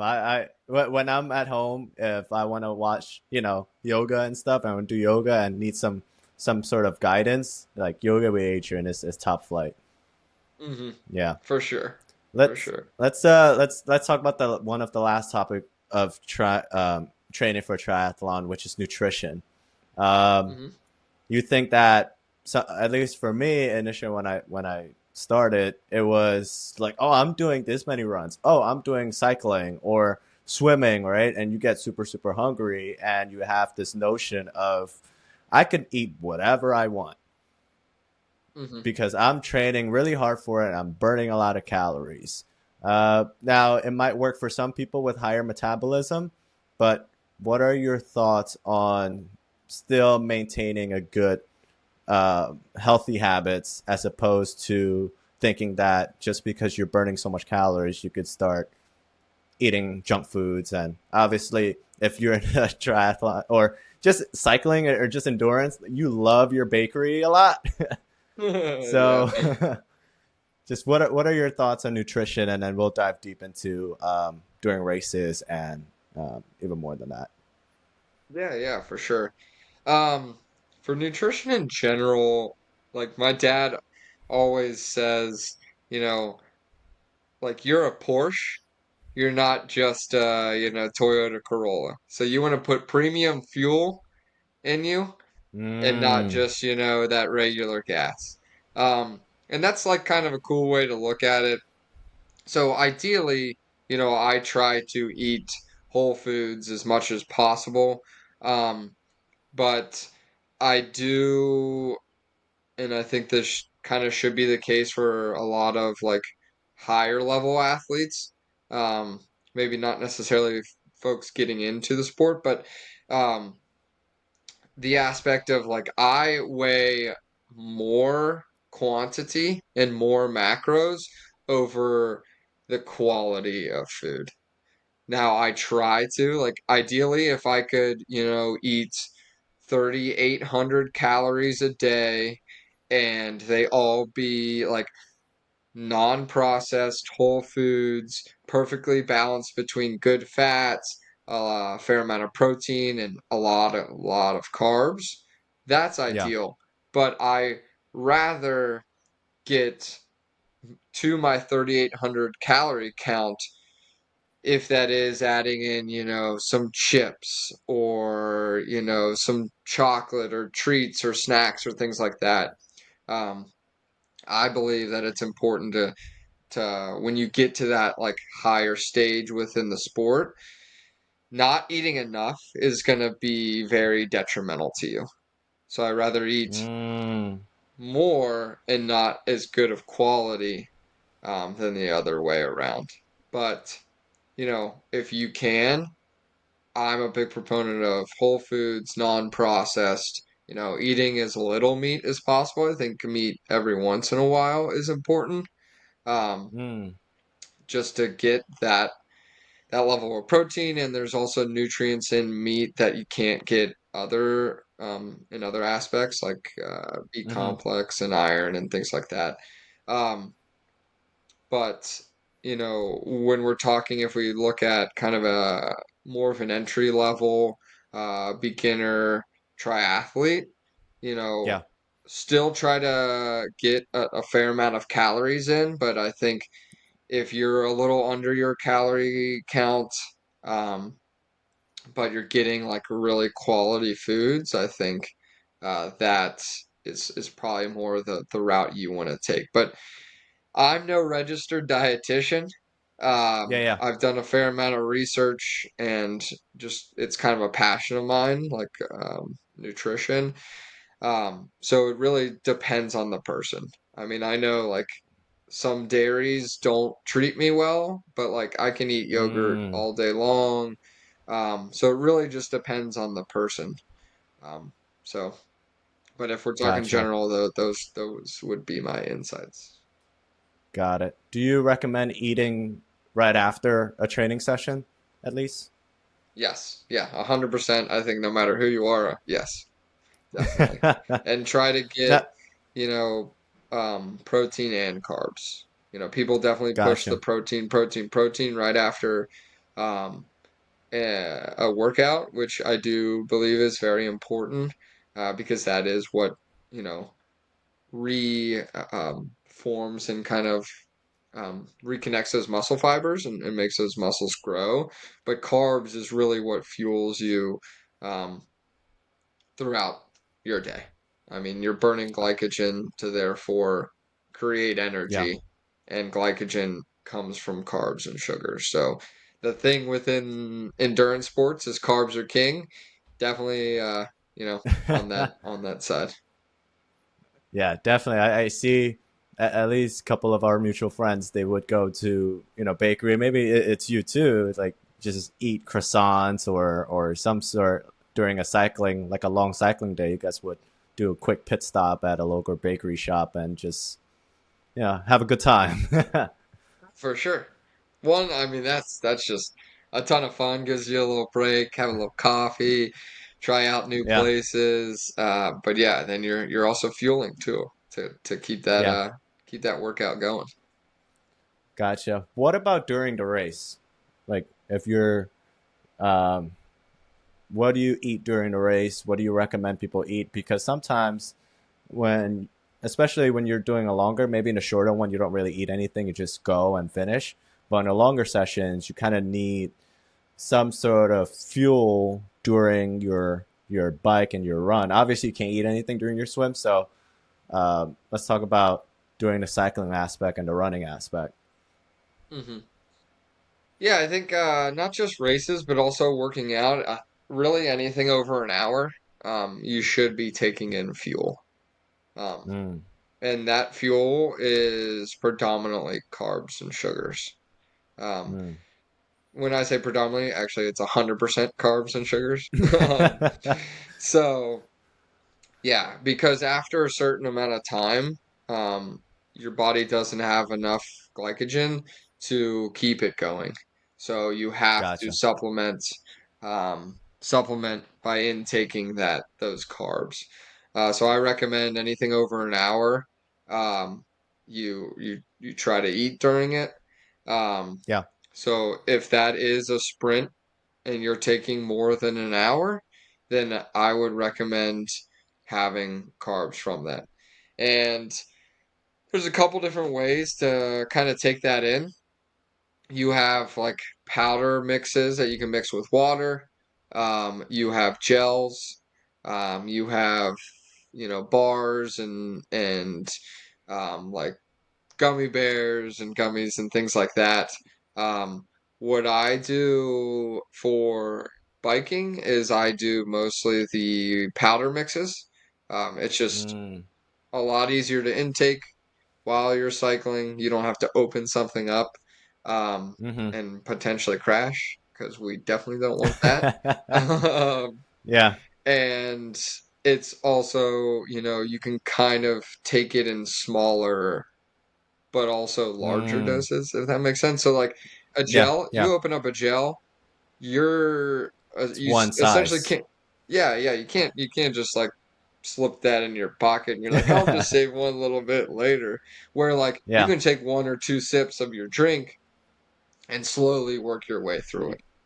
Um, Mm, and then for running, I usually do gels because I don't like running with a bottle.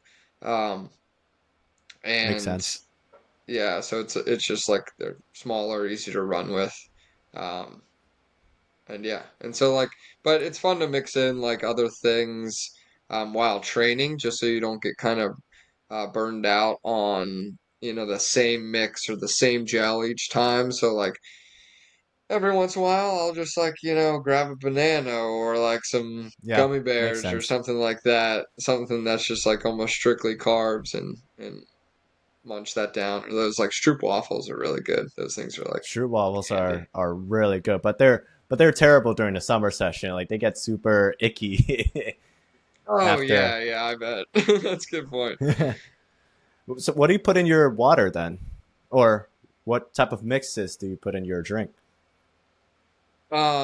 So I use Goo Roctane. Um, so Mm, you might have heard of Goo, like the gels that the have like a gel. million different flavors. Yeah, like what do they have? Yeah. Like banana split and things like that. Um, Wow. Okay, I didn't the know that. I'm gels, gonna give that a but try. but the Yeah, powders, the powders are a little. They just have like grape, strawberry, things like that. Um, but that's what I use mm, in my essentially water. So it has like a large amount of carbs in it, and then it has some sodium, and then I supplement with sea salt, just interesting. simple sea salt as my sodium, um, to make sure I'm getting enough of that. And so that's mostly what I take in as my powder. Morton is also really good. Mm, Vitargo I used to use a lot of. Um, so yeah, like it really just just try some of these things out. And if you like the taste, if you feel like it's keeping you going, then and then that's kind of your bread and butter there. yeah. I think it's important to mention when you said trying stuff out, trying them out during training and not Yes. during races.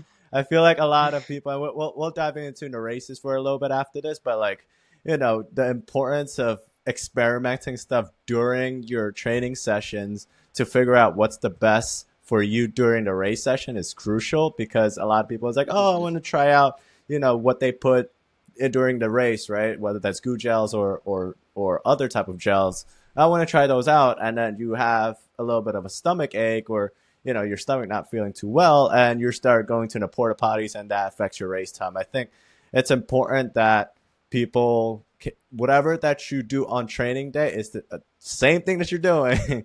Well, whatever that you're doing on training day that makes you the most optimal is what you're going to do in a race day.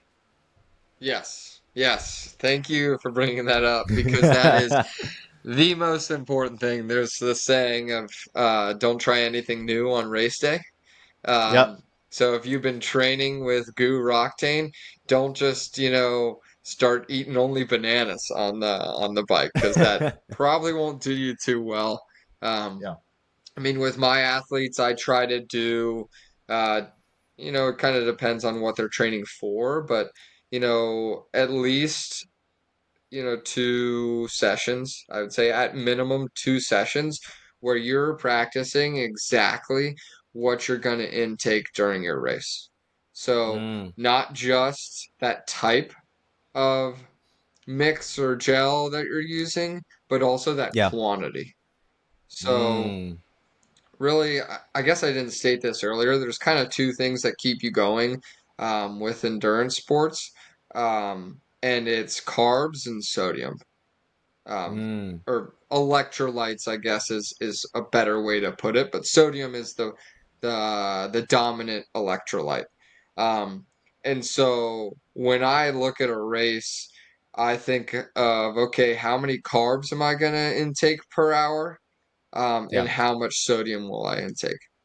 The carbs pretty much stays the same. Um, like doesn't really matter like the okay, the carbs stay the same if it's a certain distance. Um, Mm, but the sodium can vary depending on the climate and the conditions of the um of the race. So I did gotcha. 70.3 Gulf Coast earlier this year. It was going to be pretty hot, pretty humid, so my sodium intake is going to increase. Where that Mm, following week I did Independence outside of Philly, it I think was like 60 degrees, maybe 55 degrees for the majority of the race. So I'm going to decrease my sodium content just because I'm not sweating as much, not losing those mm, electrolytes. Um, so that's kind of what you'll play around with where Yeah. those practice sessions I was talking about, you're gonna try to intake that same amount of carbs, but Yeah. you're gonna match that sodium content to the conditions that you are currently practicing in. So, Got it. say you're gonna do this race simulation fueling practice today, and say Yeah. it's 75 degrees out. You're gonna be doing a bike for 2 hours and then say a run for a half hour. And your Mm. goal during the goal race is to do 100 grams of carbs an hour. Um, Yeah. and so what you're gonna do is for those 2 hours of the bike, you're gonna consume 200 grams of carbs. And because it's 75 degrees, you feel that, maybe 800 milligrams of sodium will get you through that pretty well. So you'll do that 200 grams carbs, 800 milligrams for the Yep. bike. And then it might dial back a little bit for the run because it's a little harder to eat during the run. Um, Yeah. and so you might do, for a 30-minute run, you might do like 25 grams of carbs and, 400 milligrams of sodium. So you're going to do that Mm. workout and then kind of take note throughout the workout and at the end of the workout how you feel. Okay, Yeah. was I able to get down all those carbs? Did I feel like sick? Did I feel like it was too much? Or Mm. do I feel like it wasn't enough? I needed more. Yeah. Um, Yeah. Also, did I feel like really, really tired at the end of that workout? Like, was that Mm. because I pushed too hard? So then you can start looking at pacing. You're like, okay, no, I think I paced it pretty well because we're looking at the heart rate and stuff like that. But Yeah. um, I'm really tired because I didn't eat enough carbs because that is what will keep you going. Or I feel like really weak and like there's a lot of salt buildup on me and it was hotter than I was expecting. And I ate a Mm. lot of carbs. So you're like, oh, I probably didn't consume enough sodium. Yeah. So that's like the first practice. Then you try to apply what you learned from practice number one to then that second practice and try to dial it in on that one. And so that Yeah. way, when you go to race day, you know exactly what you need for what your fueling and nutrition is. Because with those longer distance races, like you can get by in sprints and Olympics with kind of just like not dialing it in perfectly, but you get to that half Ironman distance and that full Ironman distance, nutrition is very, very, very important. Mm. Yeah. And you mentioned it too. It's not what type of things that you're taking in, but it's also in a quantity based on the temperature, the conditions, what type of race Hmm. is it.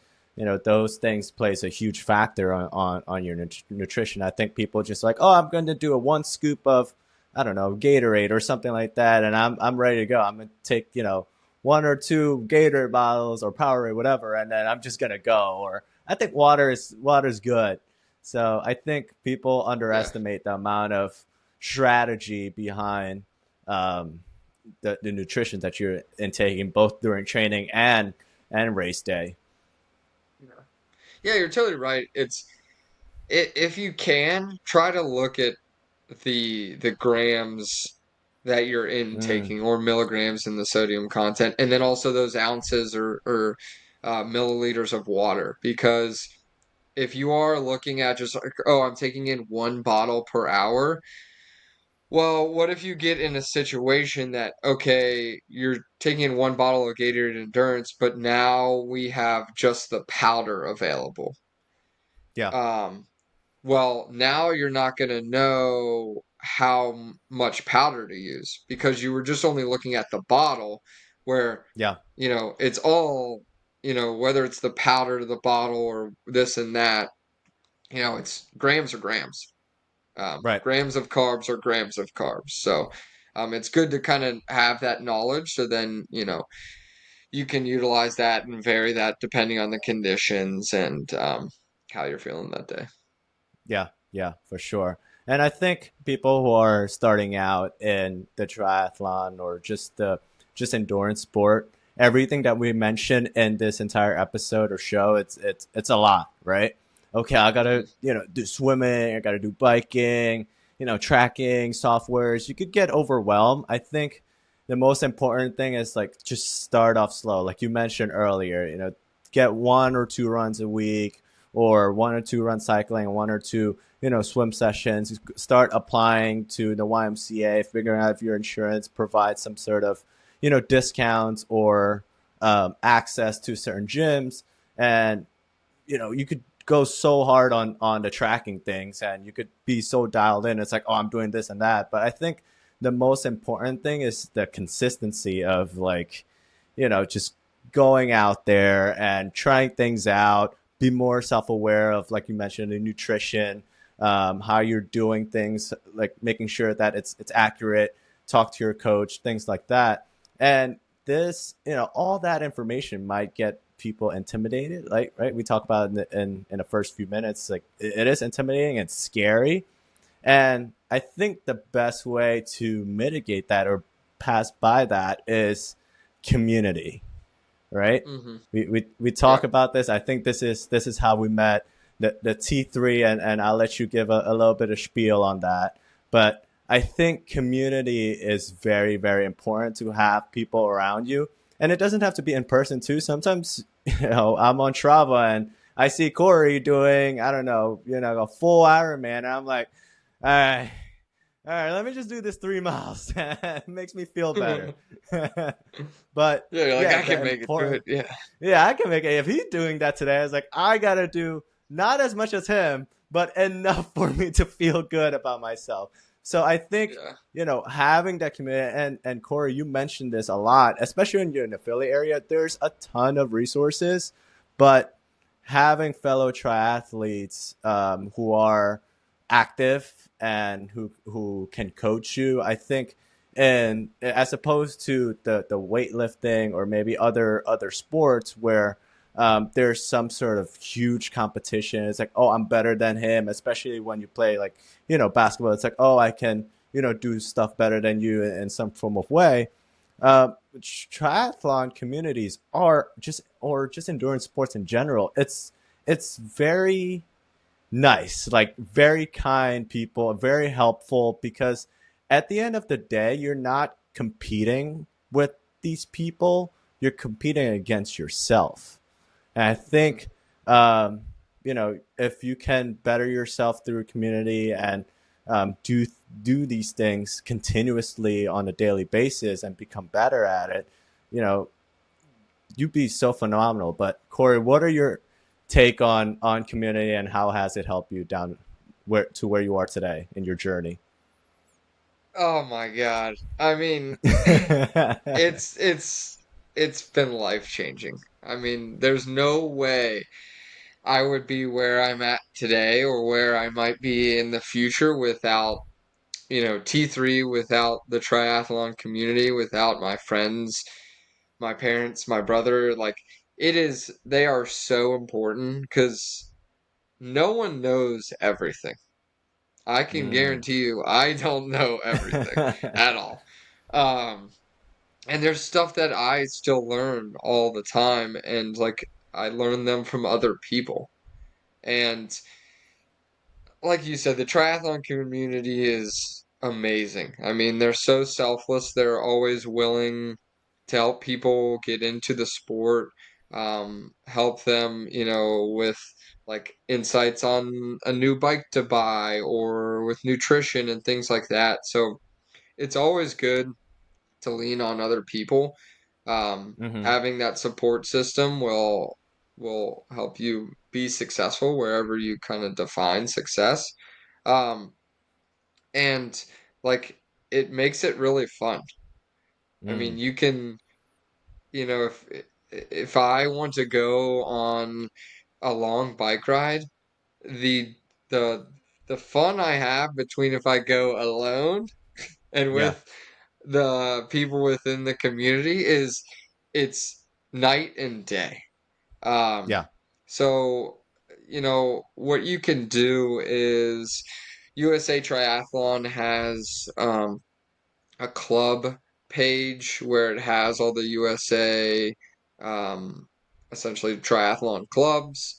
Mm, Ironman also has a page too. So if you just like Google USA Triathlon Clubs or Ironman Triathlon Clubs, they have a specific page where you can look up in your area those triathlon clubs. Um, yeah. Highly recommend joining one. Um, I mean, that is really why I'm here today, is because I joined T3, and I Yep. mean, I've made friends like you that like, I mean, it's just it's incredible. Um, I Yeah. mean, friends that like inspire me to be better every day, and we push each other just to be like not only better athletes but better people. Um, Yeah. Help people out in the community who want to get into the sport, but might not be able to afford some of the things. Um, I mean, like when I first got into the sport and joined T3, I the amount of like help I received was insane. Not just from like Yep. knowledge. I mean, the knowledge sharing was incredible, but also like things like a bike trainer, where I was like, one, I don't even really know what that is. Mm-hmm. Two, I can't spend $500 on a bike trainer if it's cold outside and I don't want to go outside.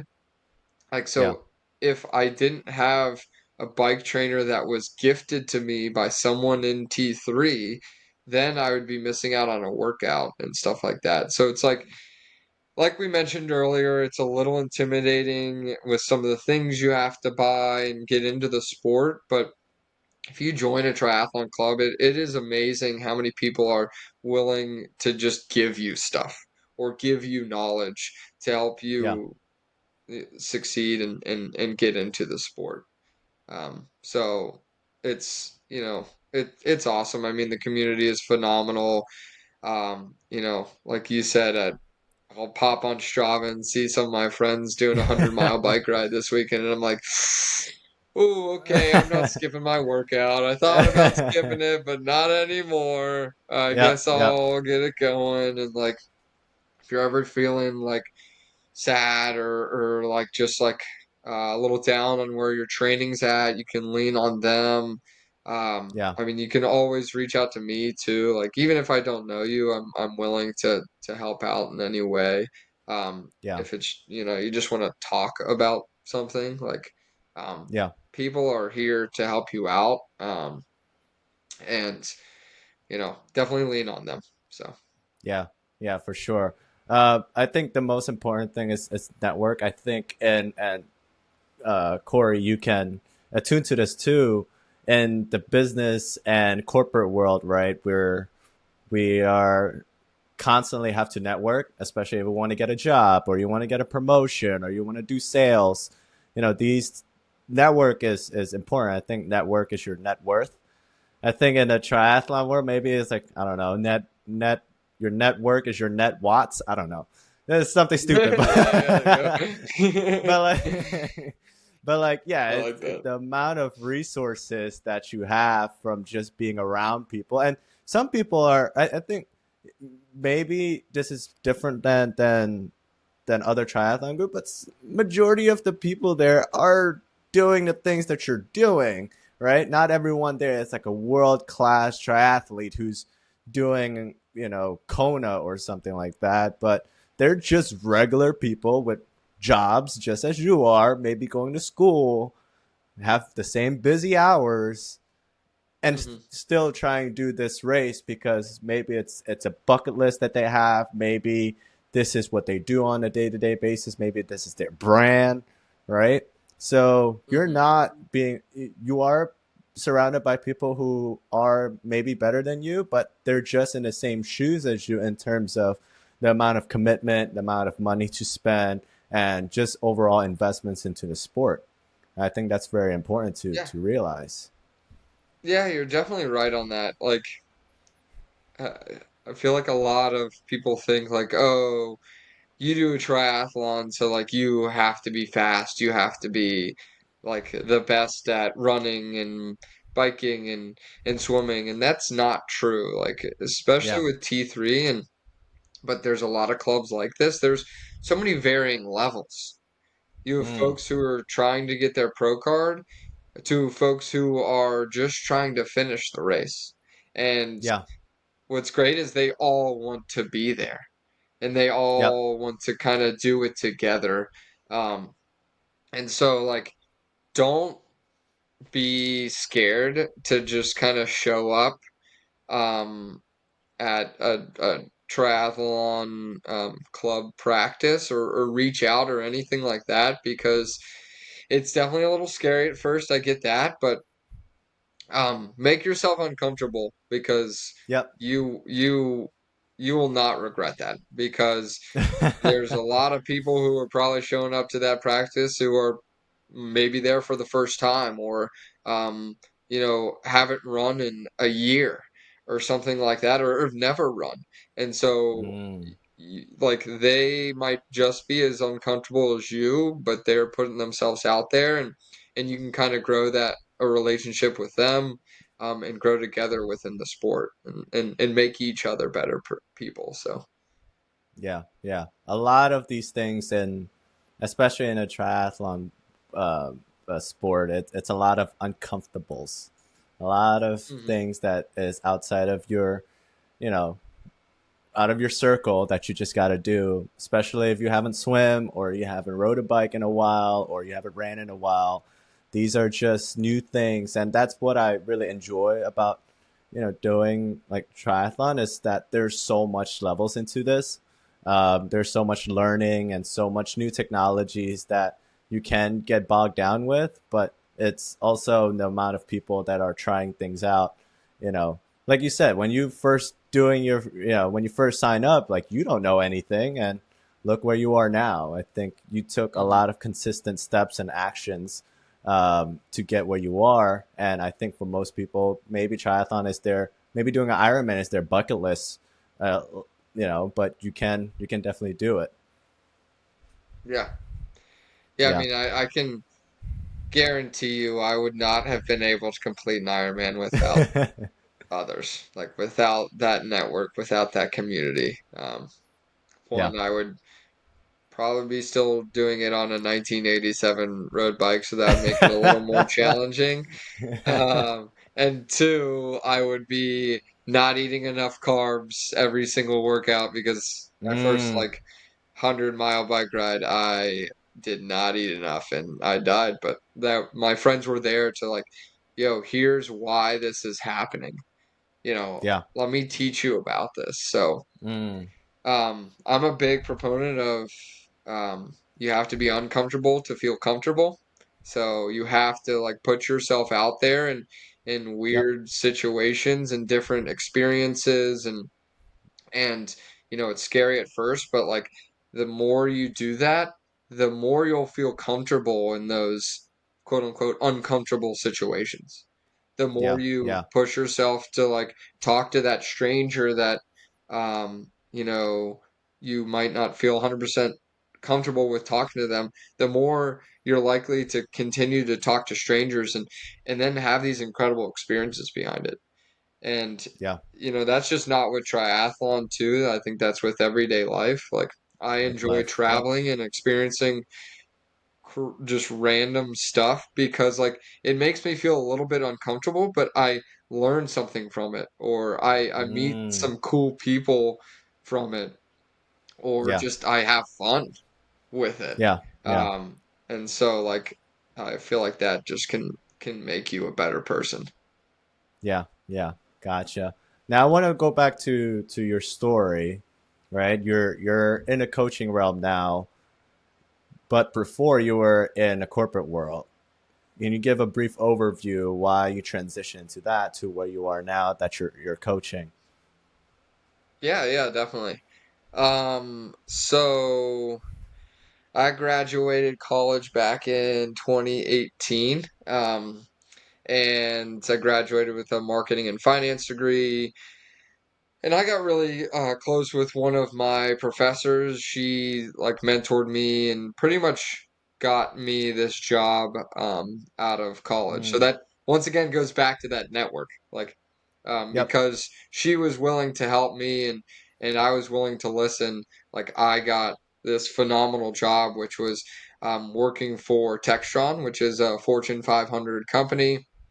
um, I was on in the Easy Go and Cushman branch, which is their golf car and utility vehicle side of their business, but they also make helicopters and Oh wow. airplanes and like unmanned aircrafts and watercrafts. They do all sorts of things. But so got that job right out of college, and was part of this sales development program. And honestly, that was just kind of a shit show. It's like, oh, go shadow this person, go over there, do whatever. And eventually, like, moved into um, a. I, I guess I'll kind of skip that because that's not very important. But after about 9 months living down in Augusta, Georgia, at the headquarters there, I moved into the consumer territory for the Northeast. So never really spent a Mm, lot of time in the Northeast, um, but this job, position opened up, and some reason they wanted me to go into it. I was, yeah. 22 years old, and so with that, I managed about 40 or 50 distributors who sold our product. I essentially worked with them to make them or to help them be successful. Whether it's Yeah. like, okay, here's what you can do for advertising and marketing. Here's what you could do for pricing in your showroom. Here's what you should stock. Here's who you should reach out to, like businesses and things like that. And so grew within that position and kind of went from consumer to commercial. The position kind of moved around a little bit, and worked at that company for almost 6 years. Mm, And it was kind of last year at some point where I like started to get a little burned out on mm, um, kind of the corporate world. yeah. It was more like I was still finding success within the roles, but a lot of that like success was kind of like dampered because of like other people's lack of performance, them not really Mm, caring about their job and things like that. And I was like, I'm putting in a lot of work yeah. for, I'm still being fairly successful, but I feel like I could be miles ahead of where I'm at now if, there wasn't all these other aspects that were kind of like just like holding me back, kind of. Mm. Um, and now, also the van life thing got really popular, like after COVID and that, like, I was watching YouTubes and Instagrams about all that stuff.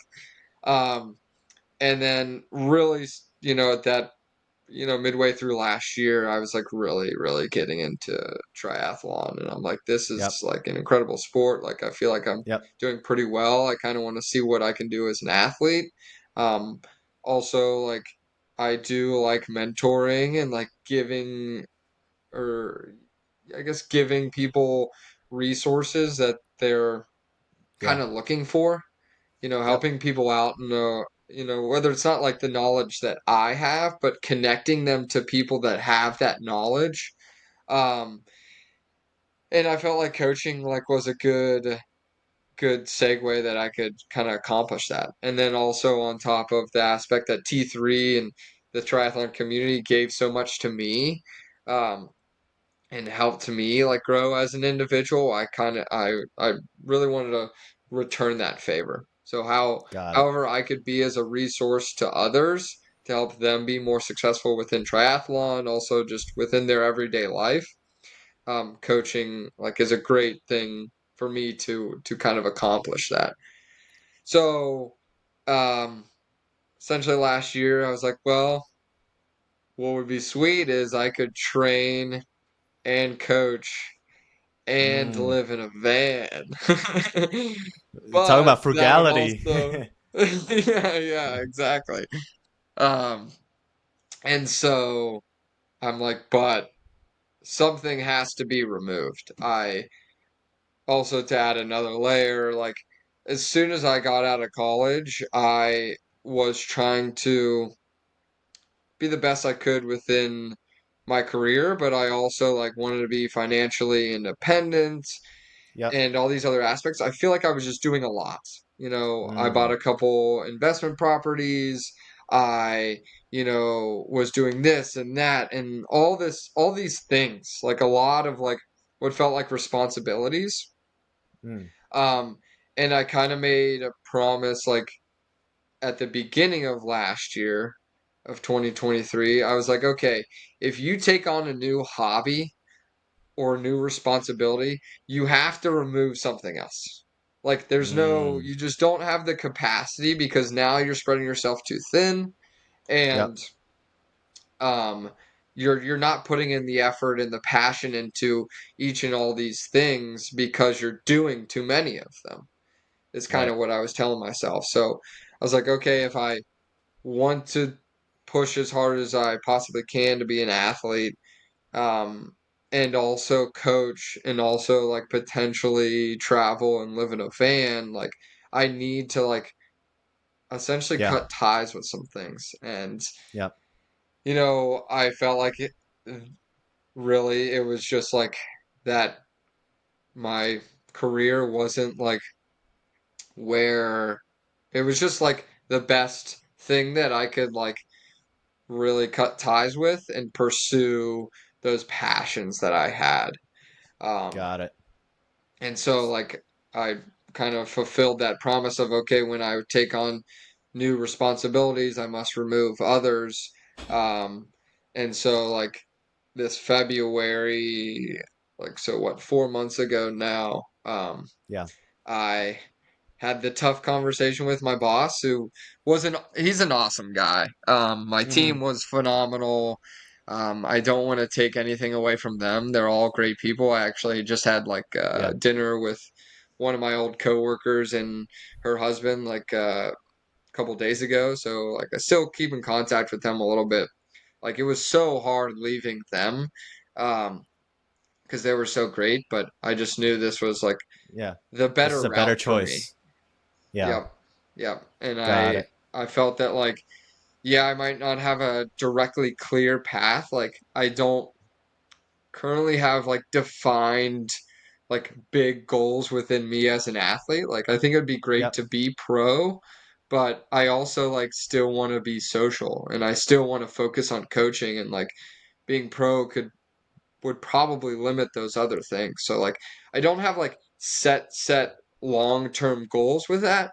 Yep. And I felt like that was important with me quitting my job because I felt like something good would come about. Like if Yeah. You I start being followed more this passion passionate. within exactly. Yeah. Yeah, and so if I followed this passion behind triathlon, behind coaching, behind being an athlete, behind traveling, something would happen. Say I'm not Mm. as successful as I like as an athlete, or I don't like it long term, maybe I'll go just work at a bike shop, like, and be a Mm. mechanic, and then I'll learn more things about bikes and stuff like that. So, you know, that was the long-winded kind of whole thought process, ups, ebbs and flows. It was not Yep. easy. Um, but I'm like very happy But that, my parents were very supportive emotionally about the whole situation. Um, and my friends were questioning me, but in a good way. Like there was quite a few people who challenged me, like, "You're just like what kind of live in a van or like travel or yeah. Yeah. and just like be a coach and athlete? Like, what are you talking about?" But like that helped me. Like, okay, one, I want to like prove all the haters wrong, and two, I also like it helps me think more about what I'm getting into to make sure I'm making that right decision. Because, I Yeah. worked at that company for almost 6 years. Me quitting, there's a potential I could go back to that. Like I felt like I left on good terms, and my Mm, boss actually even said, there's a position, maybe in the mm. future if I want to come back, whatever. Um, and so, but it was still like I talk to my boss and I tell him I'm quitting. I'm all in now. Yeah. Yeah. So I people I think questioning me on that yeah. helped me like be more confident in that decision. I think you found that passion. A lot of especially younger guys who's coming out and gals who's coming out of college, like they don't know what they're going to do. They're trying to figure stuff out, and they're actually want to be in your shoes where I want to pursue my passion. I want to have this corporate job, this good paying job. But you went to the opposite of that, where you found that first, yeah, with the help of your community in school, but you found your passion to triathlon because one, you were good at it, two, you had a lot of network, and then three, you just use that passion and that turned into something greater than that, and you want to be your own boss. So Hmm. Yep. and in turn, it's like that just happens in a coaching aspect. So I guess Yeah, for uh, sure. we're getting to the final end here. What makes you different as a coach to other coaches, and why should people reach out to you? I like that question. Um, so I'm going through like the USA Triathlon level one coaching right now, mm, and one thing um that I like about it is they like challenge you to create a mission statement for you as a coach. So they ask mm, essentially, okay, what are your three strengths? What are your three weaknesses? And then mm, like, who are some coaches you kind of look up to? And then like, okay, here, what are your values? What are your core values mm, behind coaching? So it's like really made me think about that recently. mm. Um, So I'd say that one of the biggest things is I'm always willing to learn, and I want to continuously learn. I know there's kind of endless knowledge out there. Um, Yep. so just because I know what I know now doesn't mean like my whole theories can kind of change the more I learn about stuff. So I'm always open-minded about learning new ways of coaching, new training techniques, new theories. I mean, like lactate training is Mm, really big right now, and like I was with the coach for a little bit, who did a lot of lactate training, and I think it's cool and it's really important. But you know, there's yeah. it's cool to incorporate that somewhat with other stuff that you learn. So, and I'm always wanting to learn from others and continuously grow my knowledge Yep. to help pass that along to my athletes. So I think Got it. that's one big thing, and then the other. Um, is I don't jump to conclusions, um, Okay. which which sometimes can be bad because in certain situations you want to um, like maybe make a decision right then and there, but I like to look at Mm-hmm. the full picture. So Mm. when I'm looking at the data, like say the heart rate data from one of my athletes at their track practice yesterday. And I'm like, Yeah. okay, well, their heart rate was a little higher than last week. It was a little different workout, but this and that. It's like, okay, well, what was the temperature? Why, maybe that caused a little bit higher heart rate.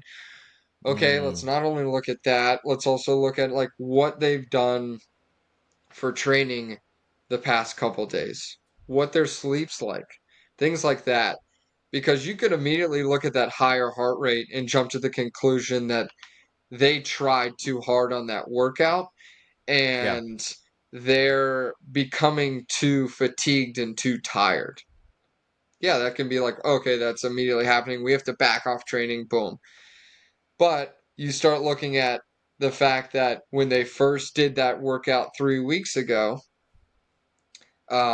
it was 60 degrees, where Mm, they just did the workout again and it was 85 degrees. Your heart rate's going to be higher, even yeah, at the same pace. So just a I different think it's the, environment.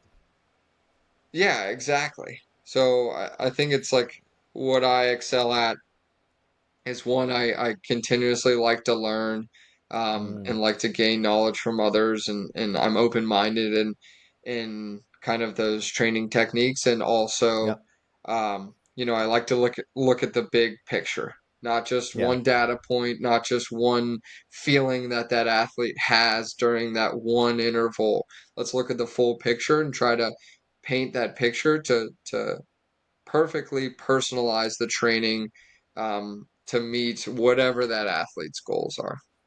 got it. So if we could conclude that into like one word value, so optimism, right? Analytical and I guess patience would be your values there. If I could sum it up in Yeah, 3 words. yeah, I'd say those are definitely good. Um, Yeah. yeah, yeah. I think Cool. also like honesty kind of plays into that as well. Mm, Just because you want to be like honest in how that athlete performed at that, say practice or whatever. Like yeah. you don't always want to sugarcoat it. You want to be optimistic, but you can't just like obviously lie to the athlete, but Yeah. you need to be honest in like what that data is telling you. Yeah. Yeah. And just like 100%. share that full kind of picture that, with the athlete, so they understand where you're coming from, and they kind of build that trust within you. Yeah. Yeah. Well, I think people mistaken honesty with the wrong delivery. Like you want to be honest, but you want to deliver it the right way. You don't want to be like, Yeah. you suck, you slow. Yeah, But why'd like, you just like yeah, exactly. But but but I do want to say some people like that. Like the delivery all depends interesting. on that person. So I mean, I hate to like nail it down to a couple values, because like it's a lot of It's a things that lot. makes a great coach great. And like Mm, communication is another big aspect. It's like, okay, one athlete might like it when you tell them just straight up, "Hey man, that workout sucked for you. You did not do a mm, good job on that. You did not push yourself."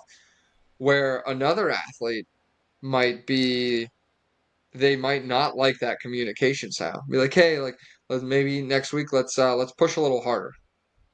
Or got you it. don't even like maybe address that past practice at that Yeah. next workout or practice. You say, "Hey, let's try to bump up that pace a little bit. Let's try to get that heart rate a little higher. Push Yeah. yourself. I want you to feel a little pain on this one."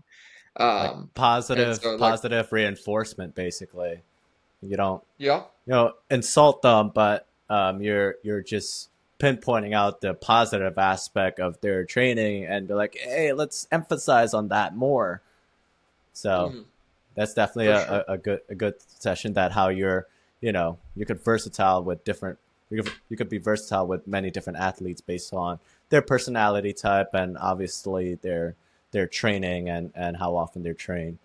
Um, for sure. we're let's go into the last bit of the show, and I asked this to every guest, whether previous or after, and I kind of word it differently every single time because it might be confusing at first. But I know we talked about a lot of things that is consistent, but for you yourself, the podcast name is Kaizen Blueprint. The word Kaizen means it's a Japanese term for continuous improvement, which what we talked this entire show, which is constantly doing things better. Mhm. What for Korey, right? What are like one habit or routine that you do every single day that can benefit other people? Whether that's mindset, whether there's tools, systems, like what are the daily things that you do that could benefit other people? Hmm. That's tough because there's things I wish I did every day Okay.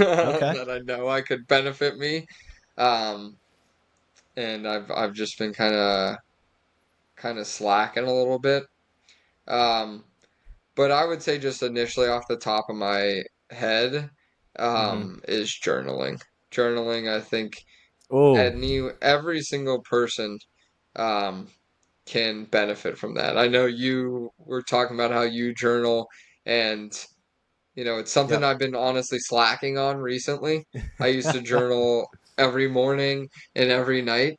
Like every night I'd kind of recap some great things that happened. Every morning I'd kind of like get myself just amped up and sorry, someone was calling me there. Yeah. Um, and get myself amped up and have some good affirmations, but like just with how much travel I've been doing, I've been kind of slacking on it. So but I 100% like journaling, I think will change people's lives. Yeah. There's no construct behind it as well. You can kind of do whatever you want. Sure. Um, but it's good to get those thoughts out and Yeah. kind of just like write it out and also kind of um, recap like what great things happened. So like reflecting on gratitude, Yeah. you can do Yeah. within That's a journaling huge too. one. So yeah, now that you asked me this question, I will be restarting my journaling tonight. It is happening.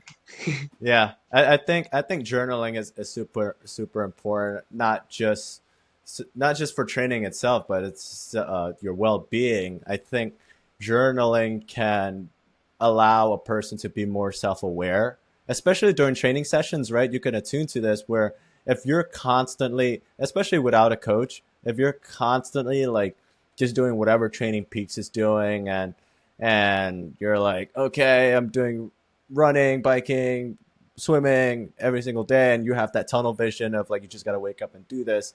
Um, you don't have that reset time of why am I doing this or how do I feel this day. You don't have that some sort of entry that you could go back to and understand yourself, or even just use that current time, whether that's 5 or 10 minutes, to just think about how's your current situation. You could even journal this. This might sound weird, like during a run, right? If you're doing a longer run, you want to just check yourself every few miles or so and be like, okay, you have this mental journaling in your head. It's like, okay, how am I feeling? Am I thirsty? Am I getting tired on one leg? What's the cause behind it? And yeah, just in general, like journaling helps with self awareness.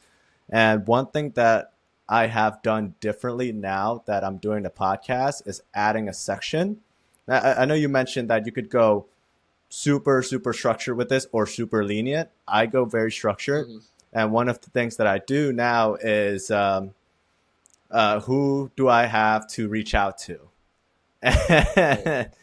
I definitely put you, Korey, for a few days before I had enough confidence to reach out to you and be like, "Hey, podcast." I so, appreciate that. so I love it's that ad too, super because helpful. like Yeah.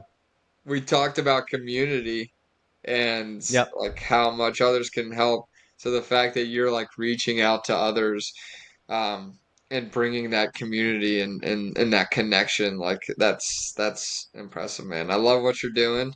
Um, and I love how you journal so much. You're motivating me now, just like Strava motivates you sometimes to run.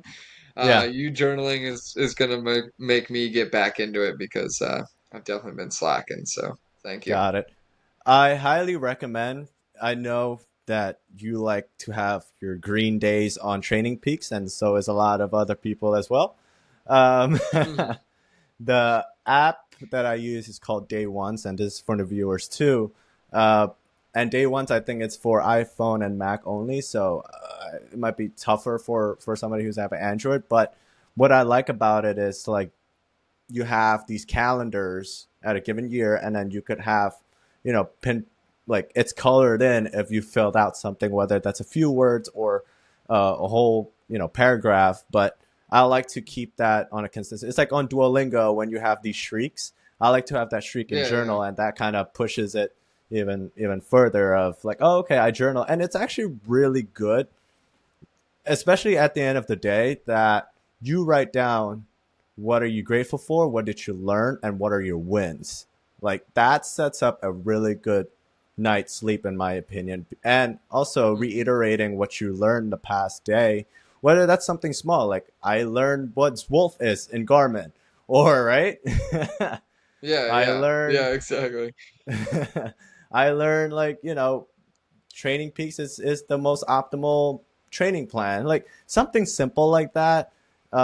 Because one of the things that helps you learn is reiterating things and actually memorizing what they mean and understanding them, as opposed to just a 1 second, oh, okay, I didn't know about that, but then you're reiterating towards the end of the day, and that's super helpful. So yeah, it's a great Mhm. way to journal. Korey, where people can find more about you? Yeah, so we got aukathletics.com. It's aukathletics.com. That's my website there. We also, I say we a lot because I like talking about community, but it's really just me right now. And so also Auk Athletics on Instagram, like I said, AUK Athletics. And then you can also email me Aukerman Athletics. It's Aukerman athletics at Yep. gmail.com. If you got any questions, um, reach out to me on Instagram. I have a contact me button on my website. So, um, also got a personal Instagram page. It's Korey Aukerman. So if you ever want to reach out, just chat. Um, I don't have to coach you. You can just ask me questions. I'm willing to help in any way. Or just want to chat just for fun, whatever. I'm here to help out, here to be a resource because so many other people helped me out. So however I can help you, I'm here for that. Awesome. Well, you could also find him on the RV. Yeah, yes, exactly. I'll be traveling around the southeast here this summer, and I got a couple Aukerman Athletics stickers on the side there. So if you see that, you know, feel free to knock on the door and say what's up. Or honk if you're driving. Yeah, yeah, there you go. Eh, Yeah, might have mixed feelings, but yeah, Korey, yeah, that's fine. I'll thanks. honk back. I got a pretty cool horn on that RV. It's so old school.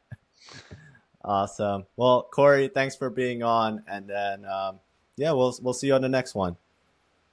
Aldo, I appreciate it. Thanks for having me on, man. It was a treat, and I'm honestly like blushing that you asked me. So this is awesome. Awesome. All right, Korey, thanks a lot. Yeah, have a good And one.